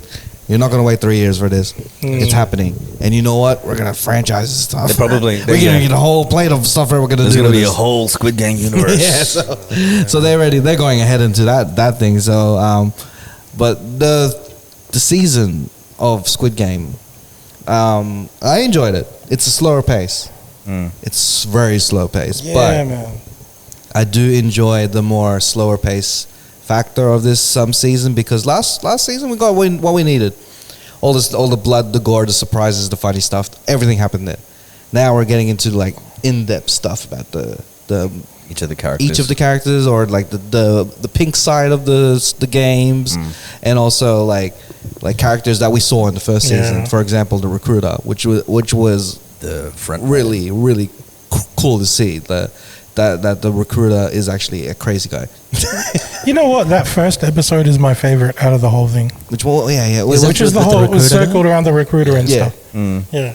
Yeah, because like you saw how like because he's not in any of the other episodes in the first season. He's just in the first couple episodes. You only see him like playing the same game over and doing the same thing, but this time we get to see like how he is mentally, and then we see like he's a psychopath. This guy's been in the games for like forever now. He's gone graduated from because like you kind of see the hierarchy of the pink side. People involved, the people guys, getting recruited to being workers. I think that burn the bodies. Then you get promoted and you get to be a shooter. And then there's obviously not many recruiters, so he's in a high position.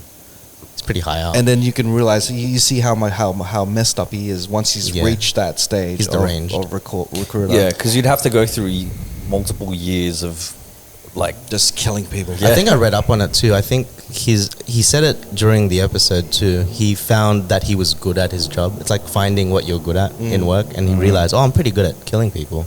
This is definitely a company for me. Yeah. So he climbed the corporate ranks of Squid Game. Yeah. That's what I like about this season is the whole delving more into the lore of the whole Squid Game, not just the game itself. Yeah, exactly. So when I was saying like the first episode being my favorite, when the recruiter was giving you basically it's his belief, like he's actually doing a good thing. You know what I mean? So it gives you an idea of why he's a recruiter to begin with, rather than he's just being forced into that job because he's there for money. You know what I mean? He actually believes I suppose the same values as the game itself. As the people that run the thing. The whole thing where he goes to the park, right? And they had two options, right? And then at the end, everyone like picks the scratchy. Yeah. And then he goes up and puts all the food in front and then starts stomping it. Like, I'm like, okay. So he's like literally just saying like how the world is fucked up. So he's in his head, he's in the right. Yeah, he's doing this in his spare time. That's not even on paid duties. That's just his hobby. That's when he go to the park on my day off. This guy could be on call. I don't know. It's on his contract. I don't know, man. He looked like that was his pastime. Like, all right, go to the park to. And what do you do in your spare time? I love how like the whole thing. It makes it think, like including all the games involved, you have a choice of your own fate type of thing. You choose whether you die or not type of thing. And like it's either that or you let fate decide with the whole Russian roulette thing. And the fact that he's down to play, man. Like, yo, you know what, like he's not one of those people like, I'm just gonna start killing people type of thing. Yeah, he believes in it. Well, let's play a game. I'm gonna play till with the you. end. Yeah. And it shows how like you kind of get the perspective of the pink side of the people who are like working for the games type of thing. Is like you kind of like, okay, you see the world as differently than the green. The green sees the world as this, and then pink sees the world as that. And like, yo, there's just two things colliding into this whole games thing. And that's the thing that I liked about the season. It's just more in depth, and the things that I didn't like about the season is dude was just sailing the whole time and did nothing. You know what I mean? Where is this island? I don't know. All dude was doing was just on the boat the whole time.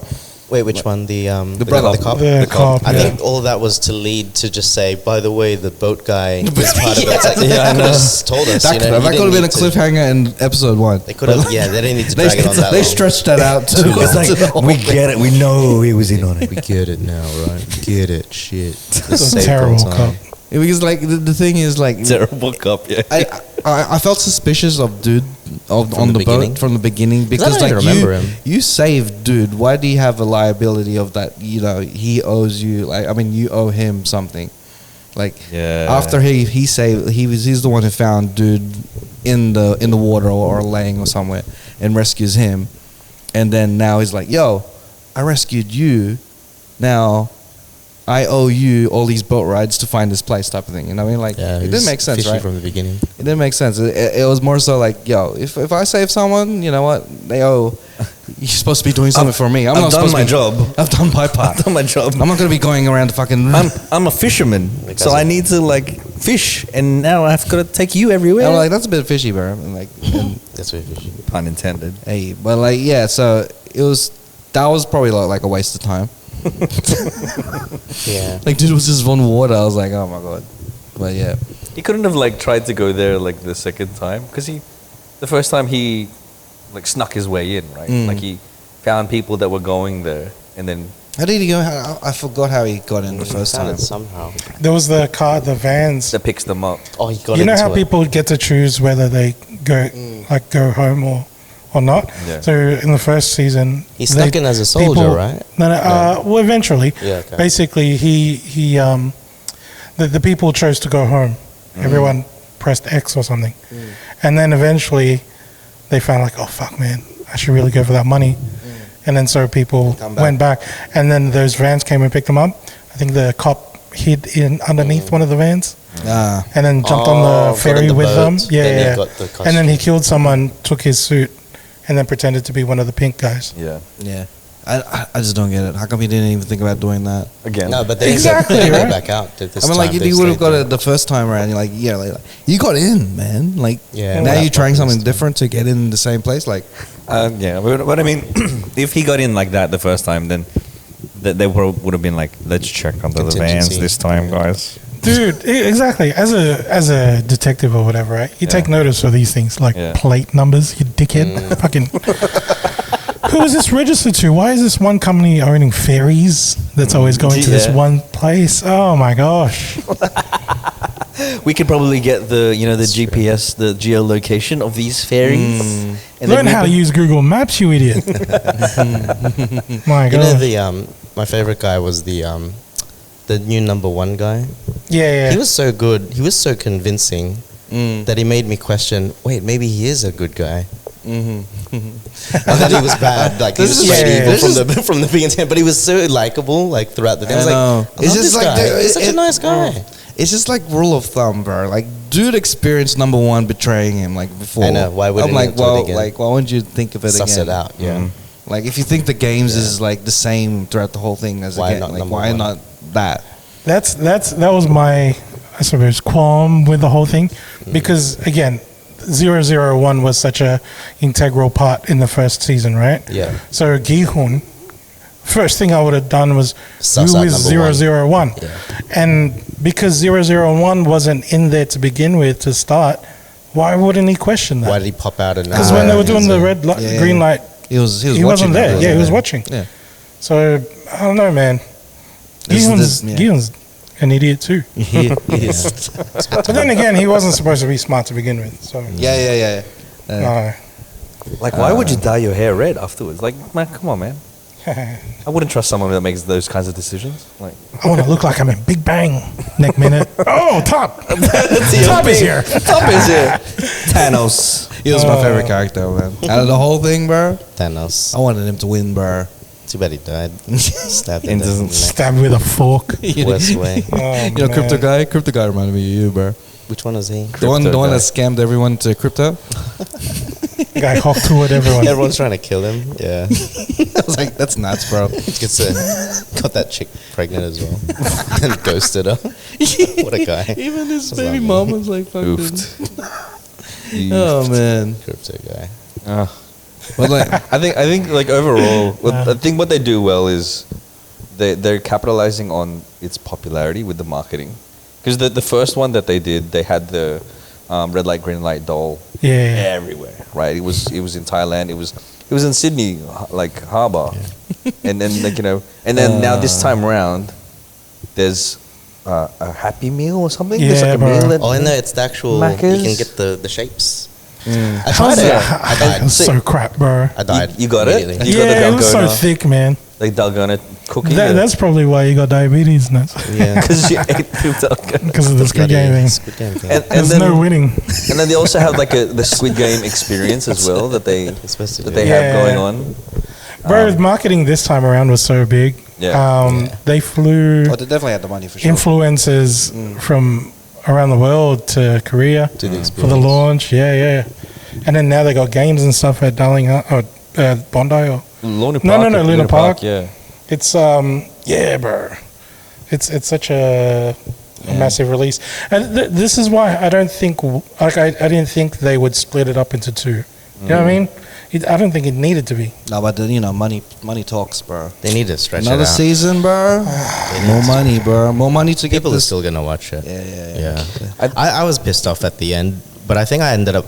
I wasn't sure if I liked it while I was watching it. I liked it. There's highlight moments like the recruiter, the merry-go-round song. Can't remember what else. But then, like, at the end, I think when I started looking, you know, when you do your research and you start looking at memes and all that stuff, I think that's when I started to appreciate it. Oh, he was using his left hand. It's pretty cool. Yeah.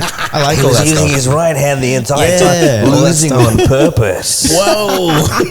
Imagine I a didn't day catch without. Imagine watching something, enjoying something without TikTok, right? Like where they have the like.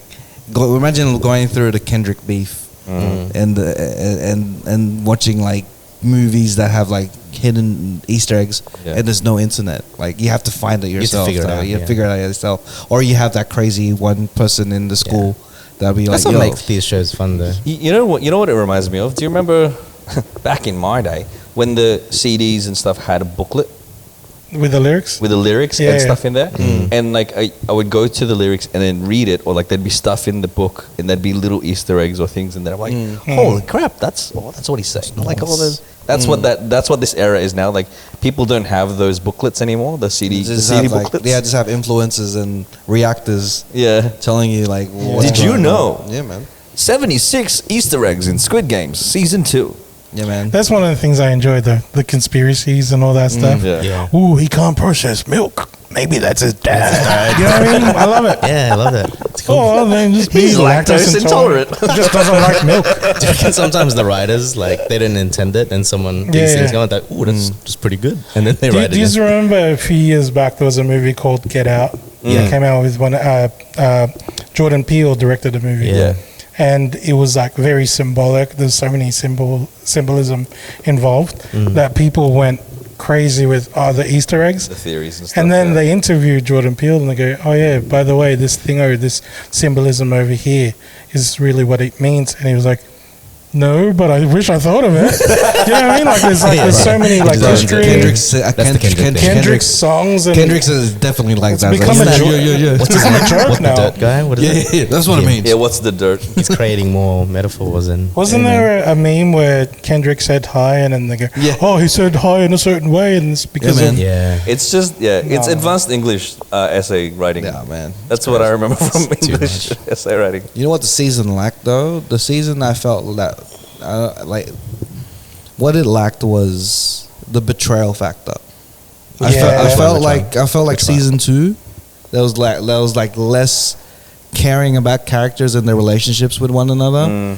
That when the betrayal happened, I didn't really care too much about it. Wait, which betrayal? Which one? Because like in the first one, you got the marble thing, And the two guys are mates and stuff, and then they have to like fight each other at the very end, and it's like when at the Indian end. guy died in the freaking marble, and like the betrayal in that. Yeah. like, nah, bro, that He was the built nicest up, dude, bro. and There was some betrayals, like But the kid with his mum. Yeah, it didn't hit as hard as. It didn't hit as But do you hard. think Like, it's because they switched it? Because like, you know how there was the reveal of number one, but they did it right at the start, so you knew he was bad. So it's like a different perspective. It's like he's bad, but we're in on the secret now. So Yeah, we're on that that. would have diffused the. it would have been better to have some Betrayal. in betweens, like when those characters died. Yeah, you felt something. You didn't really care. Like in the first one, Oh, you you cared mean when in these the first characters ones you died. cared, but Yeah, these ones you didn't. These ones, like, okay, I think it's been built up. If like the next season, if those characters died, like the trans one, Yeah. like that's the only one that comes to mind because like they were killing shit when they were like doing the shootouts and stuff, and I was like, but like I felt like it lacked caring about the people in the green. I didn't care about the only people I cared about was like Thanos. he got done. Thanos. And that's it. I don't care about the pregnant one. I don't care about crypto. I don't care about mom and son. Like, Yeah, sure, that's fair. Heartless. yeah, it just didn't kick as in the first one. You started to like care about each of those people. Yeah. And then when they got betrayed and get killed, I was like, oh man, like the It two. hurts more. Yeah, when those two, the two chicks played the marble game. Yeah, yeah. Oh, And she's like, and they're yo, paired don't together. worry, I've lived, like, whatever, like, don't worry about it. And then she walks off and then she gets killed in the background. I was like, oh my God. Yeah. Like, that chick was only on, like, in for like half an episode, but I still cared. Yeah, it's fair. Well, like, it lacked that drama. It was more focused more towards main character and number one. Yeah. I think that dynamic was just the only thing that was really built throughout the whole thing. But yeah, man. I did enjoy the three-legged race. That was the best one. Yeah, that was the best That and game. the I merry-go-round. feel you were talking about how you were relating to it because of the gout. Yeah, no, that was just a bit, but it was probably the most fun that I had in the whole season because like everyone was cheering each other on. I was like, bro, I love the part where they play that really upbeat rock song, and it's really happy because they're smashing each game. Yeah. And then the moment it fucks up, it just gets real serious real quick. Like, oh shit, yeah, we could die. Yeah, just like I don't know where they're like to be celebrating, and then the other team didn't make it, and they get shot. And they get shot too. And they're like, bro, It's juxtaposition. hey man. So far, it's still good, man. Contrasting ideals. I still feel like, who do you like? All right, so we're coming to a point where we're going to the general idea of like the world of Squid Game, which I kind of like wish they didn't create.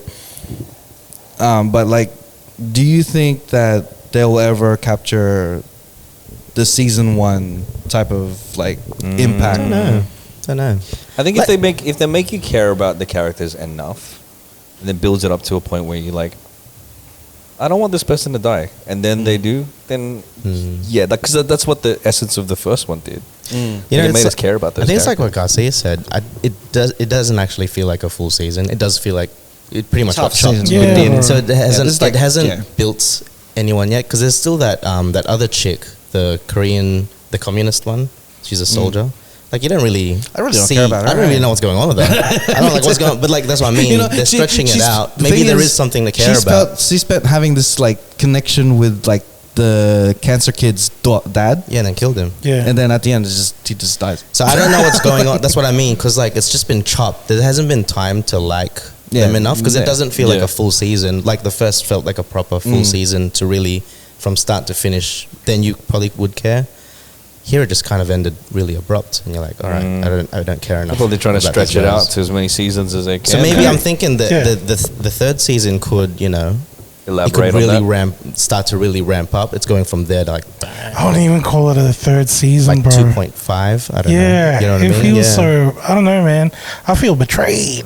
I don't mind it. Like it's a pause. So we could just say it's. Nah, but I think the I rest think of they Did you the say did season. that They did it. they're edging you with Yeah. the next season? This is the only way they could do it, bro. Because like if they ended up on like a happy note, then no one's gonna be talking about it till the next season. Like they need to keep cliffhanger, and then the next season, everyone now there's a boy doll. I mean, yeah, they're trying to capitalize on it as much as It's possible. like the Empire Strikes Back. Because like they were It's like, gonna be cool, negative. this popped off really, really well 3 years ago. Let's make sure that we keep the momentum going. How do we do that? Well, let's cut this season short and then make another one so that 2 years consecutively we've got content. Yeah, it's the way that like How do you feel about if they do like you were saying, franchise, right? Because they're saying they're going to be like Squid Game USA. Because you know they said that there's Squid- multiple of these things happening around the world. 100%. Do you, no, it is going to happen. Yeah. How do you feel about it? Though? I don't like it. Yeah, I don't like it either. I like the It's not gonna be the idea same. that they had before, the theory of how like the other Korean movies are connected somehow. Oh, okay. I didn't Like know how like what's the other Korean thing that they had? Parasite?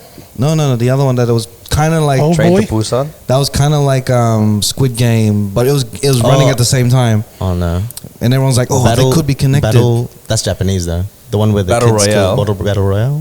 Yeah, that as well But as it's that was Japanese. another one. There was another Japanese Korean one. one. Everyone's probably screaming out on TV. Get in the comments. Tell us. It's doing my head in Tell now. us the comments. But Battle Royale. you No. You know, Alice in Borderland? No, wait, no. That's wait. Japanese. that's Japanese. Was it? That's Japanese, Yeah, whichever. So that did come out at the same time. It came out at the same Yeah. time, and there was easily compared, right? It was Yeah. good. It was good. And they're like, then there was theories I didn't enjoy that it. that was going to be like kind of I like didn't mind. what's happening in Japan, rather in there, and they're all You in know, the those same theories came universe. from racists. These are all the same people. They must be from the same world. But then they're saying like Hunger Games is the American version, and then Battle Royale is and then but now they're actually going to do they're going to do Squid Game USA. Now that's lame. Now they're going to do Squid Game 1988 or something. Do you remember the prequel? I think would be really cool, like how it started. Yeah, I would like that. Yeah, because there was these meme-generated AI ones where they're like, "Oh, this is the real Squid Game." I saw that, and I was like, "This is pretty cool. I would watch this." Then I realized it was fake. It's just Squid Game with like just old flares. Do you remember a TV show called Silent Library? It was a Japanese TV show, Silent Library. Now, now they're going to turn that into Squid Games. Like in the US, they tried to do it on MTV, like a version of it. Yeah, and it sucked. Yeah, it sucked, and so it's like every time they feel like this is when they a franchise or something. Yeah, you notice whenever they try to Americanize like a Korean or even like Old Boy, they recreated it. Not the same. What else is there? It didn't hit the same. It was alright though, Old Boy. The American one, the talented, they kept a twist, which I appreciate. There was other studios would have like strayed away from the twist, change it. Yeah, they would have changed the twist completely. But it just doesn't compare to the original, right? Nothing will ever compare to any original. So even now, Squid Game's trying to do the US thing. I'm like, I don't like it. I don't think it's working. Not a fan. Yeah. Like what you call it? What's the one where you're blind and you can't see? Bird Box. Bird Box. They were trying to do that in like different countries. Yeah, I saw that too. I think so. I didn't watch it. And they were just trying to capitalize on it, right? It's a money grab for sure. Like we're not, it is what it's a age old thing, Americanizing Asian movies. It never really hits the same. Yeah, they like did the Ring and all that stuff. Going back there, I watched The Ring recently again. I found it a bit corny. Back then I was terrified of it when it was at the prime, and watching it again, it feels like watching Scream. You know, when you watch Scream and it seems American acting. Scream was actually like when it came out, it was like the top of its game type of thing. So with The Ring and like things like The Grudge, there was a psychological thing to it as well. Not just like when they Americanized it, it all became jump scares. Yeah, that's what I mean. Like, it became a bit. Yeah, you know what I mean. The acting. And it's probably something that's lost in translation when they do try to transfer it into a different country, because there's with the Squid Game stuff with the Korean dramas, there's probably layers of things there of like themes and values and things that are inherent to that doesn't necessarily translate to a Western culture. You know, actually, you got a good point, because I read something too. You know, the first one with the VIPs, and they're like Westerner, like Americans, right? But the acting was really bad. If you notice, it's really off. Yeah. But they realized, because they did multiple takes, they did takes where how the Koreans wrote the English, because that's how they perceive it. And then they did takes like, no, I think this is how it should naturally be. But then when it came to the cutting room, obviously, Korean producers, how they interpret what English should be, they chose those takes. Yeah. And the acting is like really bad. It's like, whoa, this couldn't get like a better actor or something, like you know. Yeah. But it was working against them, because they didn't get actors though. But translation. They got English teachers that are in Korea at the time, and they go, probably. "Do you want to do this role?" You know what I mean? All you need to do is wear a mask. You just need a white person. Be half naked. But yeah, no matter what, it's gonna happen. They're gonna do a franchise of it. Let's see and play it out. People are gonna watch it. People are gonna buy the Macca's meals. It's gonna be bigger than. We're gonna eventually become hipsters. Be like, yo, it'll never beat the first one. You know? Squid Games Philippines is gonna be fucking wild. Woo! He's just trying to, you gotta lick the dalgona cookie. This one's you gotta try and get rid of the paper in the white rabbit without ripping it. You go, oh. That's great. I've seen a bunch of those. That's a great one. It's the straw in the popper. Yeah, they try and get it through properly without stabbing it through. You got the balloon. Yeah. You know it's like the straw. Yeah, plastic balloon. Yeah, the plastic balloons. Like poison, you have to like pop it, blow it, and then make it so that there's no bubbles. Or you got to try and find the hole in time before that thing crumbles. Oh shit! Whoa! You gotta find the angry horse and the red horse thing. Where is it? You gotta whistle while having pulveron in your mouth. The Squid Game. That'd be crazy. Everyone dies. Pulveron. That's wild. Even like all the soldiers are wearing barong. I can see he's got a gun, bro. For some reason, like Squid Games Philippines, the soldiers, they look like the security guards at the shopping malls. All of it's like really tight. You know what I mean? All the uniform is like two sizes too small for some reason. They're holding a shotgun as well. Like, You know, it'd be wholesome though. The Filipino Squid Game would be wholesome because everyone that's playing the game. Oh, here we go. In their downtime, they just dance to Thriller. You know, they learn the choreo and they just like randomly dance to Michael Jackson songs. What do you call it? Flash mob. And it's like where the bunk beds are. Everyone's just dancing in their downtime. No one's gonna beat because like they're just too busy trying to get the choreo right, bro. That's the worst. If they can do it in prison in Squid Game, they'll definitely do it there, bro. yeah, for sure. I wouldn't mind that. Yeah, I wouldn't mind seeing the franchise actually. Instead of ring-a-ding-a-ding, it's like Thriller. That's so good. No, it's raining in Manila. they're in a carousel and stuff. Or karaoke has to be one of the games, right? Oh, for sure. Yeah, Like, and if you don't get 100, bro. No, if you don't get one of the soldiers saying yee bro, that's it, bro. You going, bro. You know, it'd be funny the harvesting, the organ harvesting, but no one dies. They just keep healing them because they're all nurses. You know what, bro? That'll be the most excruciating Squid Games ever, bro. You get killed and then you get brought back to life. Like, oh man, you're back in the games to just die again. but then if you're just like, just let me die, please. It's like, no, sir. You need rest. Just rest. Oh man, good times. Is this like a new, like a shows segment? Like we can talk about shows and movies. I guess so. Yeah. It's pretty cool. We want to. Yeah. Can I pitch a show and maybe like try to get you guys to watch it? Yeah. Sure. Can I? Yeah. Which one? Oh wait, have you heard of this TV show called Severance? Oh yeah. It's on like Apple, I think. It's on Apple. Have you heard of it? Yeah, I heard about it. Yeah. Are you guys interested? No. Not really. Well, that's the end of that segment. You're trying to make a book club. Well, let me tell you the concept, and maybe you like it. There's a concept that in the future, if you go to work, you get this severance package to work in this company. But what happens is they wipe your memories, and your personality gets split into two. So the work version of you won't know anything happening outside, and your real version of you doesn't know what happens at work. So there's all this confidentiality stuff. Yeah. And then it gets a bit sinister because then the guy that's in the world, he can't quit, or it gets a bit toxic or whatnot. It's like this corporate thing. And then in the work world. In the work world. And then the thing is, you realize like people, you get recruited, you get your orientation, and then when people like, you see yourself giving consent that you're going to take this procedure to split.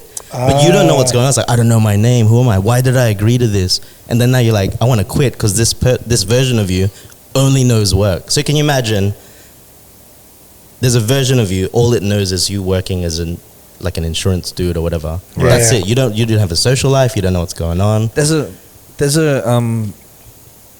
second season as well. Yeah, I think that's why it's come up. That's why it's come up. That's why I was like, I'm a bit interested. It's very slow. I've watched the first 2 episodes, and it's pretty funny. And then even like social settings, the guy goes to like a dinner to meet friends of his like sisters, like the small talk, you know. Everyone's talking about their work, and they ask him about his work, and then it's like that ethical thing. It's like, I don't really know what I do. It's like, because I went through that procedure. He doesn't know what he does for work. So it's almost like, are you dumb? Like, are you like?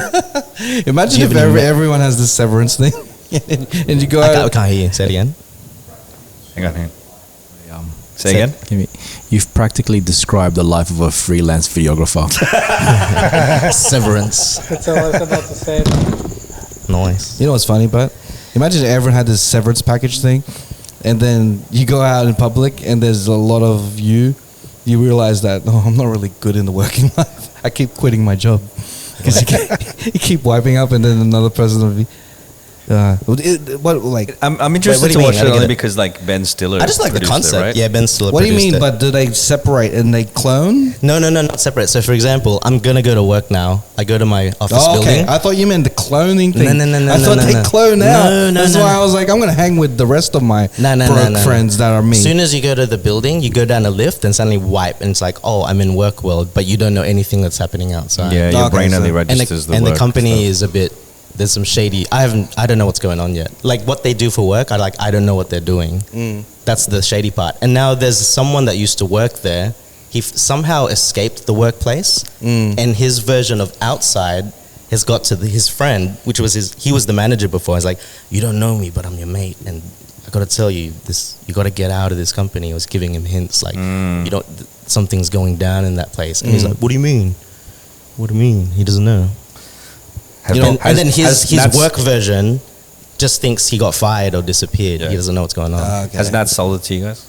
No. Well, you know what I'm gonna do? Like, I'm gonna get you to watch it, Yeah, I'll let you and know. then you just regurgitate it out. Yeah. Do a recap. I'll do a like a recap. YouTube recap. I'll do You a know what? I'm recap. just gonna look for a YouTube recap. I'll give you a recap. You know, like you're watching a movie and they're like, I don't think I could commit, so I'm just gonna Wikipedia it. Yeah. I'm just gonna. I'm actually this close to Just a looking up. recap Like, it. I just want to know the twist. But if it's too slow, What a then I'm twist. just gonna do the same Yeah. thing. Just find a. It's recap. interesting. It's an interesting concept. That's all. I thought it was really interesting. Yeah. I think Nice. it's something that would appeal to 9-to-5ers like myself. You know what I mean? It's like you'll Dystopian. work with you and then, you know. But then again, you guys did mention it's like freelancing. I don't know. Can you explain how is that like freelancing? Yeah. I'm trying to grasp it. So, as a freelance videographer, you don't do a conventional 9-to-5 job. So, you film during the day, and then you spend most of the night trying to do a quick turnaround edit. So, you don't really sleep. So, you probably go to bed maybe 2-3 o'clock in the morning. Yeah, I don't even know when my real life begins and when my videography life ends. I think I'm in videography mode right now. All the time. That just sounds like you're in work mode all the time. Yeah, Isn't you're just it? in work There's mode no all the split. time. The other Yeah. split is like you just don't know what I do for work, and I'm just carrying on. But then again, maybe I'm not working. Maybe this is your split. Maybe when your just- podcast maybe is it's like, I'm split, not a like, videographer. maybe- I just talk shit. You never know. I think the moral of the story is, if you love what you do, you'll never work a day in your life. Maybe that's it. If you end up loving the job, maybe when You don't you even know leave, you're working. you don't even know you're working. I think I found a loophole. There you go. Maybe you're good at your job. Maybe you're good at killing people. And so like you're going to be in Squid Game. Yeah, it's good. Good. We found a loophole. I just don't want to work, bro. It's true. Just give me the monies. True. There's too many loopholes. Cool. Just give me that 70 million Oz Lotto. Cool. Have you ever been a lotto guy? Like, have you like won anything? Like, have you? Not really. Alright, like, No. have you won? What's the closest thing to that you've won a lot of money in? I'm curious because, like, I feel like Crypto. Work. not many people. Yeah, crypto. Yeah. Well, no, not many people win money. Yeah, like lotto, scratchies. I Crypto's a don't lot hear of any. money. I hear it only in the news. I've only heard it from like my dad. My dad will like buy lottery tickets and he'll buy a raffle ticket at the RSL or whatever, and he'll win a meat platter or he'll win like a TV or. That's pretty cool, TV's pretty bro. good. He's won like maybe like a $1,000 here and there or something in the lottery. But then like bad. think about how many times he's bought a lottery Yeah. ticket and Yeah. it doesn't necessarily kind of pay itself off. You know what I mean? Still be down somehow. Until that one day you get the 75 million, then Yeah. it really doesn't. Pay. So, So you gotta be in it to win it. I'm just trying to figure out. Gotta Like, be in it to win it. it's only a handful. Like, you don't really know who really wins it. Like, who would really like if I won that money, I wouldn't go public with it, man. Obviously. Like, yeah. Not even for that. Like I'd even like- for like it's dangerous. yeah, People to know you have that much money, you get targeted. yeah. Depends on the amount, I guess. Because No, if there's- it's in the millions, Yeah. you're like, ooh. you really You've won want people to $23. know. Yeah. One of the I guys. think that's the most I've won. My first office job, one of the guys won 500K on a scratchy, Wow. and him and his missus work on the same, like we were on the same floor. And first thing they did was like did a photocopy, So, like, rather than showing people the card, They showed them the they showed the photocopy. Smart. Smart. And then I think he was gone for like maybe like a week or two. First day back. Back then we used to have Friday casual Fridays. He came to work with these cowboy boots, like snakeskin, black and white. Wow. And I was like, that was his list. You know what I mean? When people dream, like, when I hit it big, when I win lotto, I'm gonna get a Ferrari. His one was, I'm gonna get some snakeskin cowboy boots. It was like cow patches. What would you get then? What's the oddest thing? If you win a huge amount of money, what is one thing that you think everything that you want to get is that's really odd?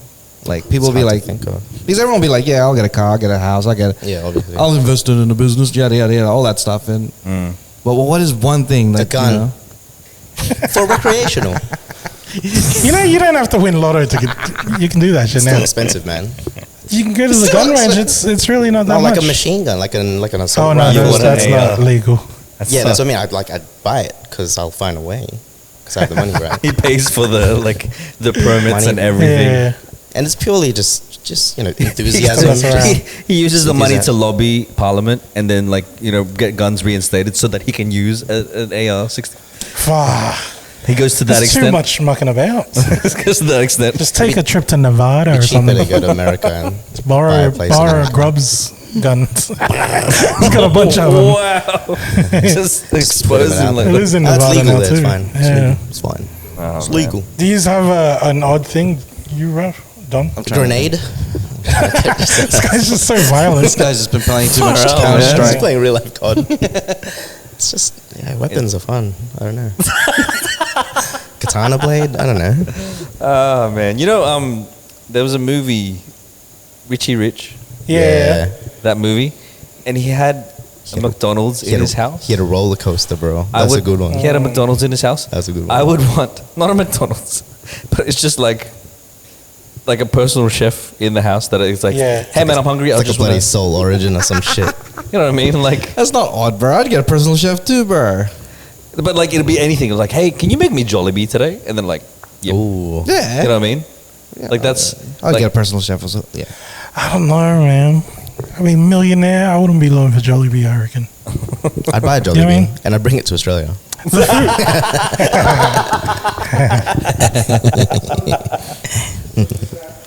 I'm a man of the people. Say again. What can I say?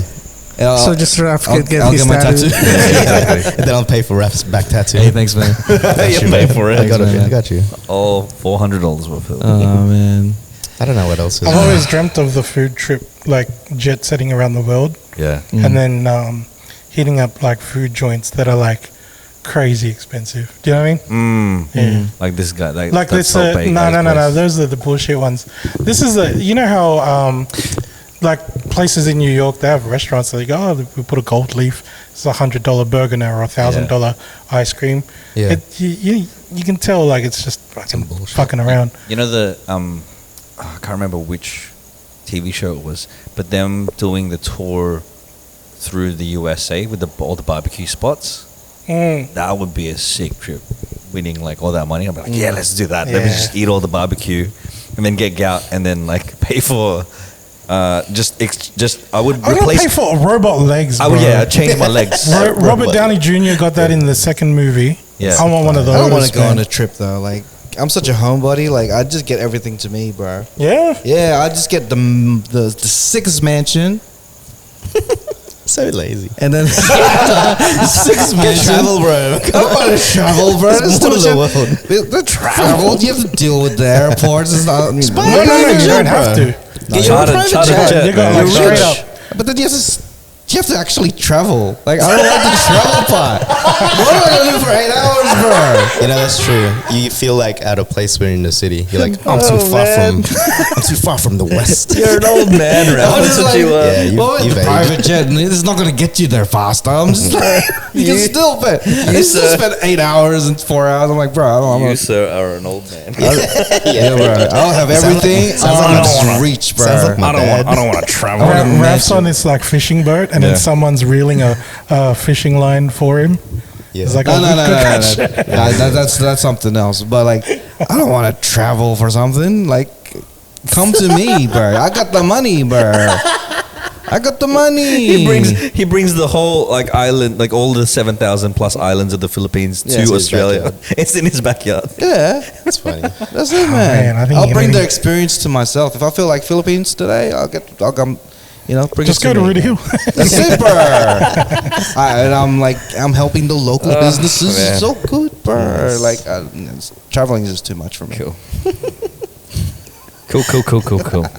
Nice. Don, other than protein, what else are you gonna buy? He is, bro. He's gonna have a home gym. Yeah, for He's sure. gonna Oh, have yeah, a the home personal Macca's thing, isn't trainer. Would you have like a rock climbing gym? I feel like you'd be one of those guys that would get a rock You know, climbing gym. yeah, he's definitely the type. When he goes to the bedroom, he has to climb up the wall to sleep. Oh yeah. Yeah, he's gonna Far force. He's like, out. oh, my bed's all the way up there, Look- and the only way to get up there is to climb the wall. That's some Scandinavian architecture. Bro, where I'm there's no heavy, handles. so like I'm not a good climber. yeah. Like, But even- you work yourself up there. Even my bouldering mates, they know that they're like You sleep on pins and stuff, and like that. Don, as a millionaire, in his bedroom, has like 20 Krav Maga guys that he has to fight before he goes to bed. 20 of them. you know there's that guy. That's very suspicious, bro. Yeah. I mentioned A workout with a lot of guys. To go I mentioned there was that guy who like is trying everything to kind of prolong his life. Oh, yeah. He's like injecting himself with his like son's blood. I remember He's this like- guy. He got older. He's and like he's taking all these supplements, he's eating different things, and he's like doing all this stuff. He looks like a vampire. Yeah, yeah. man. He looks, Yeah. It looks like he'd break in pieces if you touched him. Porcelain looking motherfucker. I heard that he does blood tests every half hour or something. Crazy. He's like the most monitored dude. That's crazy. Oh, is that what you would do Like if you had I money? would probably do something similar. Wow. You're going to have a kid and take his blood? I'd try to probably do like find some way to kind of What like a dumb prolong. thing to do. Oh man! But it'll be like I would 10 squats 100% before he change my like legs for sure. Like I don't, to flush the Bionic toilet, he legs. has to reach up to the chin, the dumbbell up. like if I could exchange my legs, I'd have bionic legs, so I don't have to worry about gout anymore. Like this. He's so scared of cat. That was He just heard stories. Better chop my legs off so I don't get so gout. I can preemptively. preemptively cut them off so that I can eat red meat. I can have The red irony wine. is you're gonna get gout on your hands, bro. Like, it'll find a way, bro. Gout will find a way. As long as you got joints, bro, you're gonna get there, My bro. bionic legs get rusted for some reason. Like, oh, it's all the uric acid in your body. It's infecting your bionic There's going to be legs. a brain in a jar. Like Robocop. Pressing this, like, the button that says, like, what do you call it? When you get pleasure. Pop, pop, pop. Pop, pop, pop, pop, pop. Oh, man. Anyway. That's a great wish, bro. Oh man. How about you, Naz? Besides the shooting range, I really don't know. Mine's boring. I really want to get a fish tank, like a big one, you have like is it like, like like aquarium? really big fish, exotic Think fish. millionaire money. Probably I'll like get a fish really tank. massive. Or would one you that's- have a like a room that's like surrounded by water, Like an and, aquarium? like aquarium? Yeah, and then okay, have yeah. water bed. I guess I got the money. There'll be an orca in there. Like, this That'd be fucking cool. a narwhal as well. Like, That'd be really cool. Like Dubai money. Yeah. it's like, can we turn on the ocean sounds? Nah, just like open the curtain. You see the fucking sharks going past. A shark. Yeah, there we go. Things I can't Sharks have. with You wanna get a lasers I probably on want to them. get a shark. Yeah. I'll probably get a turtle. Shark with lasers. Shark with freaking lasers Shark on with their lasers. heads. I'll get an actual turtle to be like my coffee table. And a live one.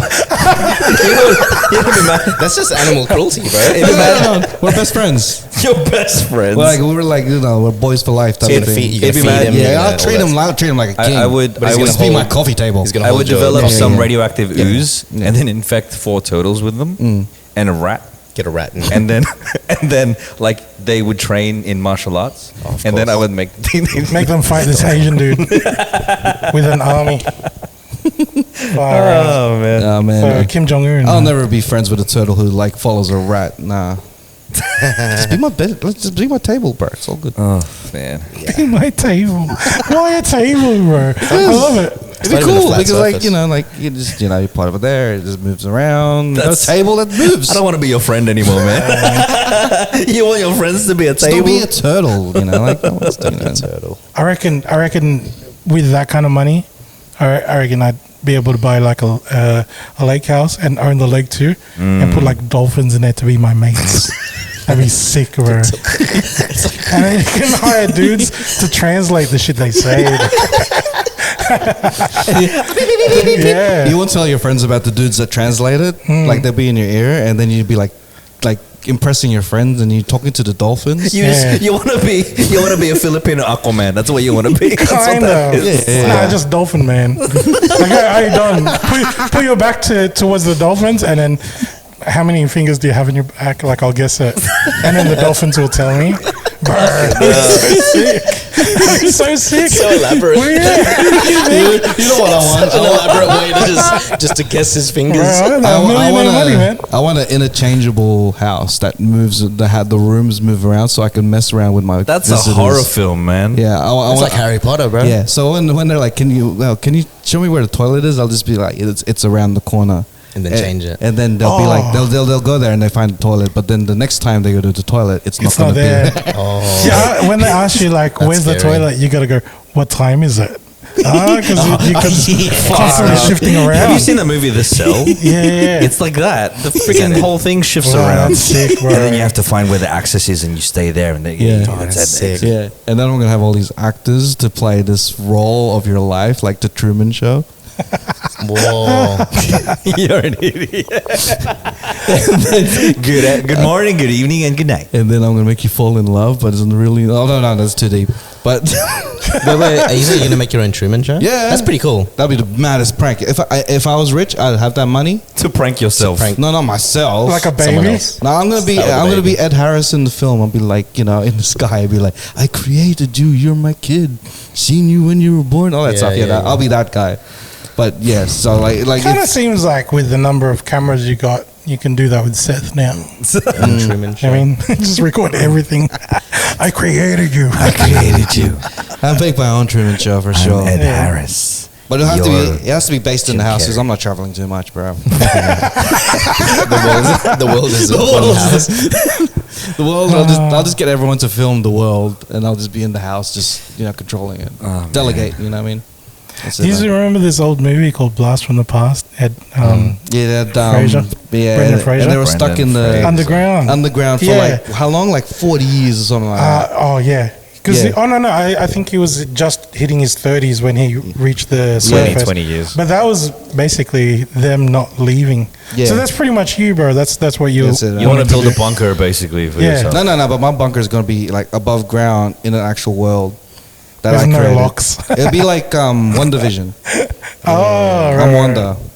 I get a whole town to act out the whole thing. That is crazy. That's nuts. Yeah, and Don's gonna be my hamster. The funny thing is, Don's gonna be finding a gym, but the gym keeps moving. Where's the gym? What time is it? It'll be called Anywhere Fitness because the gym could be anywhere. Just never seems to find it. Oh my god. Anyway, That's your nightmare. Every isn't it? protein is a got bag rice. of rice. It's just out of it's just out of I reach. just want you to go crazy, bro. the World Gym is torturing Dom. We're in the World Gym. Yeah, we're in the world gym. All right. Oh man. All right. Let's get into Cheatcoders Stash before we go crazy. All right, this is the part of the show we call the Cheatcoders Stash, where we nominate a song before it goes out, or if it's released already, you can show it. We don't want to, oh man, it's the start of the year, can't even get my spiel going. But this is where we showcase some music because the world goes around with music. So, Don doing stuff.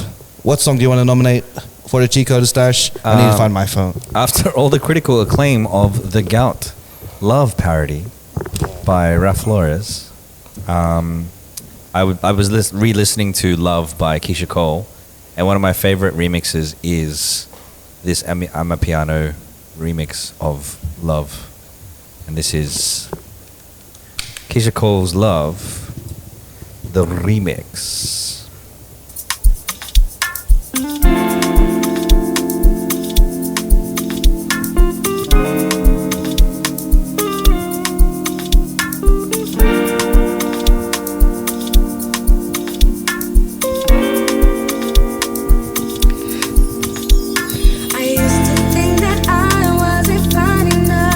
Nice. And I used to think that I wasn't wild enough, but I won't waste my time trying to figure out why you playing games. What's this all about? There was a whole bunch of these remixes with this beat. It's basically just a slow song with the piano beat on top of it. But it goes so hard, man. I love it.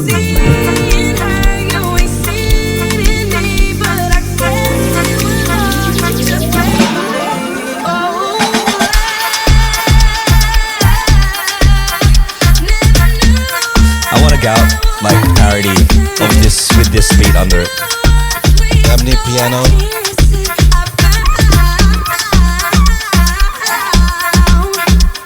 Did you see people tagging Keisha Cole in the parody? Yeah. She's alright, definitely. She loves it too. Shout out to Keisha Cole. Can you make a Filipino version of Ami Piano? We call it Ano Piano. Ano piano. No piano. And there's no piano in it? Ano Piano. Ano Piano. Hey. And that was Keisha Cole, Love, Egg Never, Ebony Piano remix. Yeah. Alright, Nuts Blazing. What hip hop song you want to play? Remember Jin? Oh, he's been doing like a little, not a comeback, but he's been popping up on the. Is he? Yeah. He's on the socials again, man. The song came up because there's a new movie out with Asians. Anyway, there's a song done Chinese. What's the movie called? I can't remember. It's with Crazy Rich Asians. It's a movie. There's a movie. It's a movie with Asians. It's two Asian dudes. It's called Squid Games. Squid Games. They're gonna learn Chinese. Based in Tokyo. Based in Tokyo. Squid Game. Chinese. Chinese. Yeah. That was. He did an interview with Dumbfounded in Fun with Dumb podcast, and he talks recently, about right? he talks about his he gives a bit of an insight of his run in the BET Cypher as well as the Rough Rider stuff. So if you're interested in that, I might actually aspect, check it out. Yeah, I'm interested. Plus, Dumbfounded is he's a hip hop head, so he would be asking the right questions. He's Korean. Yeah. Just clarifying. Based in Tokyo, and he's gonna learn Chinese. Did you guys watch that interview with him and China Mac? Yeah.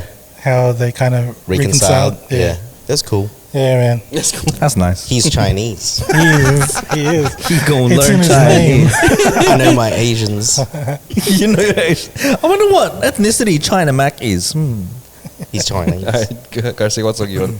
The song's called Submoto by Zay. This one's a Hev Abbey remix. Zay? Is this Subomoto? That's what I say. Subomoto.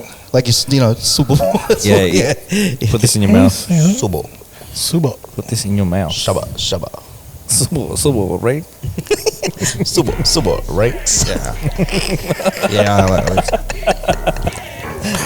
Subo, right? Subo, right? Kung hindi mo pwedeng get sa kong na in the making. BF mo sumasamba kahit ang username ay Zayton. Mga haters Zayton. Tapay anghel and roleplay. Ako lapu-lapu, ikaw si Magellan. Mga nagsabing I'm a wannabe. Talaga ba bi? Patabi-tabi naman sa akin when I'm popping shit. At hindi rin nagkakabili. Naku miss ass. Pag ako si Miss Cash. Asan na yung big bag? Alay mo sa big bad wolf. Damong-damon ka sa akin sa food chain. Go. You know what I'd get actually? If I was a millionaire? A submersible. Oh my god. I've heard this story before. Oh god.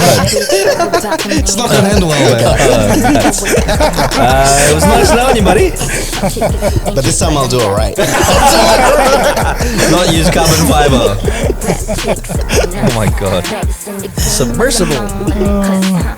That's what millionaires do, man. Submersible! We want to talk about submarines! Oh man, and that was Supermoto. That was the Potential Bro episode. Oh, was it? Yeah. That's fire. Submersible. All right, I am going to play. Talking about something else. Bro, Submersible, man. I want to talk about the strike in Hollywood. Oh, yeah. Writers' strike. Was it the writer's strike? What about a submersible? Submersible. That was like an alley-oop, and you missed it.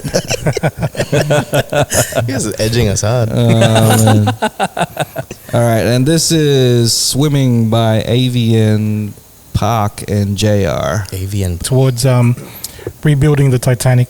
So dumb, bro. This guy's got too much money. I know, he Too is, much man. money. It's just stupid. Oh man, what would you rebuild? Like he's rebuilding the Titanic, and you want a Jurassic Park. Yeah. Like what is one thing that you've seen in the movies or something that you would like to recreate? Oh, a freeway with no tolls. That'd be so good, man. Isn't that Do you know how Germany? much tolls I have to pay? Huh? I would. Germany. I think I think Elon Musk has something, like as in like that tunnel he was trying to make. Yeah. I'd make my own tunnel, man. Just so you don't have to leave. Just stuff can go to your house quickly. It's one-way tunnel. All right, go. I would have, and we've been waiting for this for so many fucking years. Flying car, like in Back to the Future. Nah, I'm scared of flying cars. I'm scared of drones flying. Like I'm scared of drones dropping from the sky, let alone a flying car. I think the fact that like now I've been flying drones for long enough now. I'm like, Bro. I want one in real life. I want a big one. Flying cars kind of exist though. It exists, but it's called but the whole- helicopters. But the actual flying car, I reckon they could have made it. But this whole airspace shit, Yeah. it's gonna be hard to navigate, bro. And I feel like I'd have to live in a high place. Like there has to be a world Traffic would be that'll be separate from that flying thing, because I don't want to be surrounded by flying cars that could just that drop from the sky. Yeah, that's an issue. And then I'll just be walking in the sidewalk like. You've been And then walking the around. fucking There's car just drones drops everywhere. on me. You've got Marvin sitting in the corner with like looking down. He's got his like headset on, like that. That's it. That's I don't the world trust you've them, been. bro. Are they gonna be like driving themselves and shit? Nah, I'm good, bro. Like keep them on the ground, bro. You got flying People jeepneys, struggle. bro. People struggle with cars on the just ground, driving, yeah. let alone flying. Imagine that. Imagine the traffic with Real flying jam. cars in the Philippines. Mm. It would just be The flying Chaos. jeepneys are still letting people off in the middle. They got a parachute off. It's when they say would have parapo, that. it means Yeah, parachute, bro. Parachute. Parachute, bro. that's the best. Parachute. This is the guy just hanging onto the back. He doesn't have a parachute on. Parachute, bro. Please. That flying shit, man. Nah, don't mess with that, bro. Flying jeepney, man. Flying jeepney, bro. It'd be like the magic school bus, but a magic school jeepney. I'm surprised they Yeah. haven't invented teleportation yet. I am. It's pretty hard, bro. You gotta fly. I mean, in the movies it happens. So Yeah. But I do Why believe not? that they could do the teleportation brain thing. What? Like I would have a version of myself in Hawaii, Well, teleporting. That's just VR, bro. and then not VR, but like a legit me, like a robot. Like You this. clone yourself. like clone myself like a body like this, and then You're like my Avatar. into conscience, it. my It's like a- yeah, conscience it's will Avatar. travel Transfer it. because there's no way me traveling like my body just disappears. This guy just really doesn't want to leave home, I just don't want to travel, bro. He's got a radius. He can't. Traveling is the worst, bro. Like driving cars for like hours straight, I can't do it. Driving's different. I hate driving too. Like, bro. If I could not drive, I'd love it. What? Oh man, I'd like to driving's drive for pleasure driving. I don't like driving because I have to drive. Like, oh shit, I have to drive. You get in to the this car and the car place. goes Pisses me business off. or pleasure. What's pleasure driving? Just speeding and shit and speeding. Like you'd love it driving in a nice Germany, car is man. differently. If I had a nice car, I'd love to drive. Okay, that's different then. If I had a nice car, but not to commute where I'm stuck in traffic. Hate that shit. Or Nothing pisses me off more than Instead being of stuck in cloning traffic. myself, that could be like an Airbnb, but for conscience. That's just VR, bro. No, it's not VR because like you're boring someone's That's the conscience. severance thing. That's the severance. So mode, if someone will lend me their body in Hawaii, so I don't have to travel, I just get my conscience to get to. That's crazy. the thing, and I'll borrow their body for whatever I need. That's crazy. I'll get the most fittest one, of course. Yeah, I know. I'm borrowing Jason Momoa's for sure. I would. Some Black Mirror His stuff. body's like That on is some back Black order. Mirror Like shit. everyone, there's like a long line. You have to pay top dollar Yeah, for you that. you gotta wait 3 months for that. That'd be messed It's up, booked right? up. Like you, Yeah. He's booked up. yeah. Yeah. And then you have the Airbnb squatters, like they just don't leave the body. Ooh. Don's in this body. You're like, where you been here? Like, he's got bigger penis, bro. It's not the same when you go back home. Wow. Oh my god. Well, I think that's more legit and more feasible than actual teleporting. Because like, I don't see myself disappearing Sending and your appearing consciousness. somewhere Let's else. be real, bro. They seem both pretty far fetched. But teleporting would be nice. Yeah. Teleporting would be nice. Yeah. We just can't have nice things because what we saw with the portal with Ireland and New York. Nah, we're just gonna piss all over it, bro. That's it. Yeah. Yeah, because if We can't have nice things. We can't have nice things. I'm surprised I haven't thought of invisibility yet either. You just want to disappear. Like That's the most super introverted thing to do. Is I just want to disappear. Like, imagine. I reckon these things exist. It's just too dangerous to have. Yeah, you reckon? Yeah, I reckon there's like a secret lab like somewhere and be like, yo, like the military is probably using it to fuck around with like whatever. Yeah. Military is gonna get everything first before we do. Yeah. They got the computer first before we Yeah, they do. had all this. They had drones before us. Yeah. They're gonna get invisibility before we do. And yeah, imagine the maniacs, bro. Whoo, stay away from them, bro.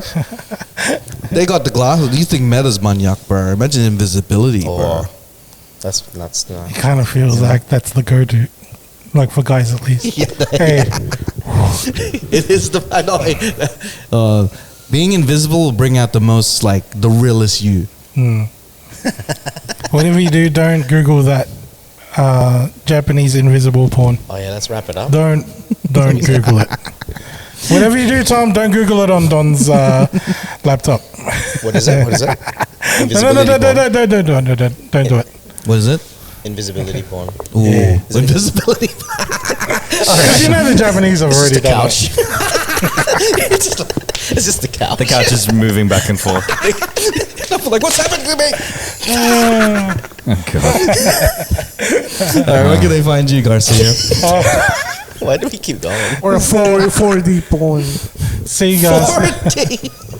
See you guys. I'm gonna meet you again, Tom. 4D. Wait, are we doing the 4D is feeling too. on the outro? What? Are we doing the outro now? Yeah, we're doing the outro now. Yeah. Where can they find you, man? See you guys. See you on Instagram, or come check us out on YouTube's. Get to watch the Gout Olympics. Nice, man. Where can they find you? Don Doing Stuff. www.dondoingstuff.com. That's my website. Don Doing Stuff on all social media platforms. And yeah. Hey, where can I find you? Nuts Blazing. Yeah, Nats Blazing on Instagram. I'm on Twitch now too. I'm Hey. playing video games. Hey, I'm not really promoting Zomboid. it. I guess I am promoting it because I'm saying it here. Check it Zomboid. out. streamer. Imagine you Johnny could get your Somali over here. consciousness into the game, bro. I would love that. You'd be, I would absolutely you'd just love be it. like, If I could just stay in that game forever. Check out a life. It's all Black Mirror stuff right now. So It's good, man. that shit's real though. I reckon it's Yeah. coming real soon. It's coming. really soon. You can find me, Raph Yo Yo Yo, or you can find the Cheatcoders where? It's cheatcoders.shop. Hey, Buy our merch. Actually, after this month, we can get to cheatcoders.com real back. Yeah. Go For back sure. to- It's expiring right now. If you I don't want like to, the shop. yeah, Doesn't have the same ring go to to it. cheatcoders.shop for our merch, buy our merch, support the podcast. If you also want to subscribe and see some extra content from us, go to patreon.com/the Cheatcoders. And I don't even know if we have to say this, but on May 1st, we got our first show for the comedy festival. Yeah. And we're going to invite you guys, if you're Sydney based, join us on our first big show on May 1st. Thursday. May the 1st be with you. Hey. Keep an eye on the YouTubes, man. We got some May big the stuff 1st coming be out. with you. May the Boom 1st. Syrups, and side quests. Hey, Yeah, man, okay. we're trying to make as much content as we can. for you guys on YouTube and as well as on the pod. Support us, please. Please support us on our Patreon, and we'll do our best to keep you guys entertained for 2025. Buy our merch, support us on Patreon, go to our shows. Let's go. Yeah, man, just keep supporting us. That's what I keep. Let's go. just like Ligaw and Sour, support us. I don't know. I'm trying to do a Tom friggin' analogy. I couldn't do one. And you have now listened to another episode of the Cheatcoders. And watch our YouTube. And please support us. And support us, And man. one last thing, just support us. Yeah, support us, man. Support us like the rice supports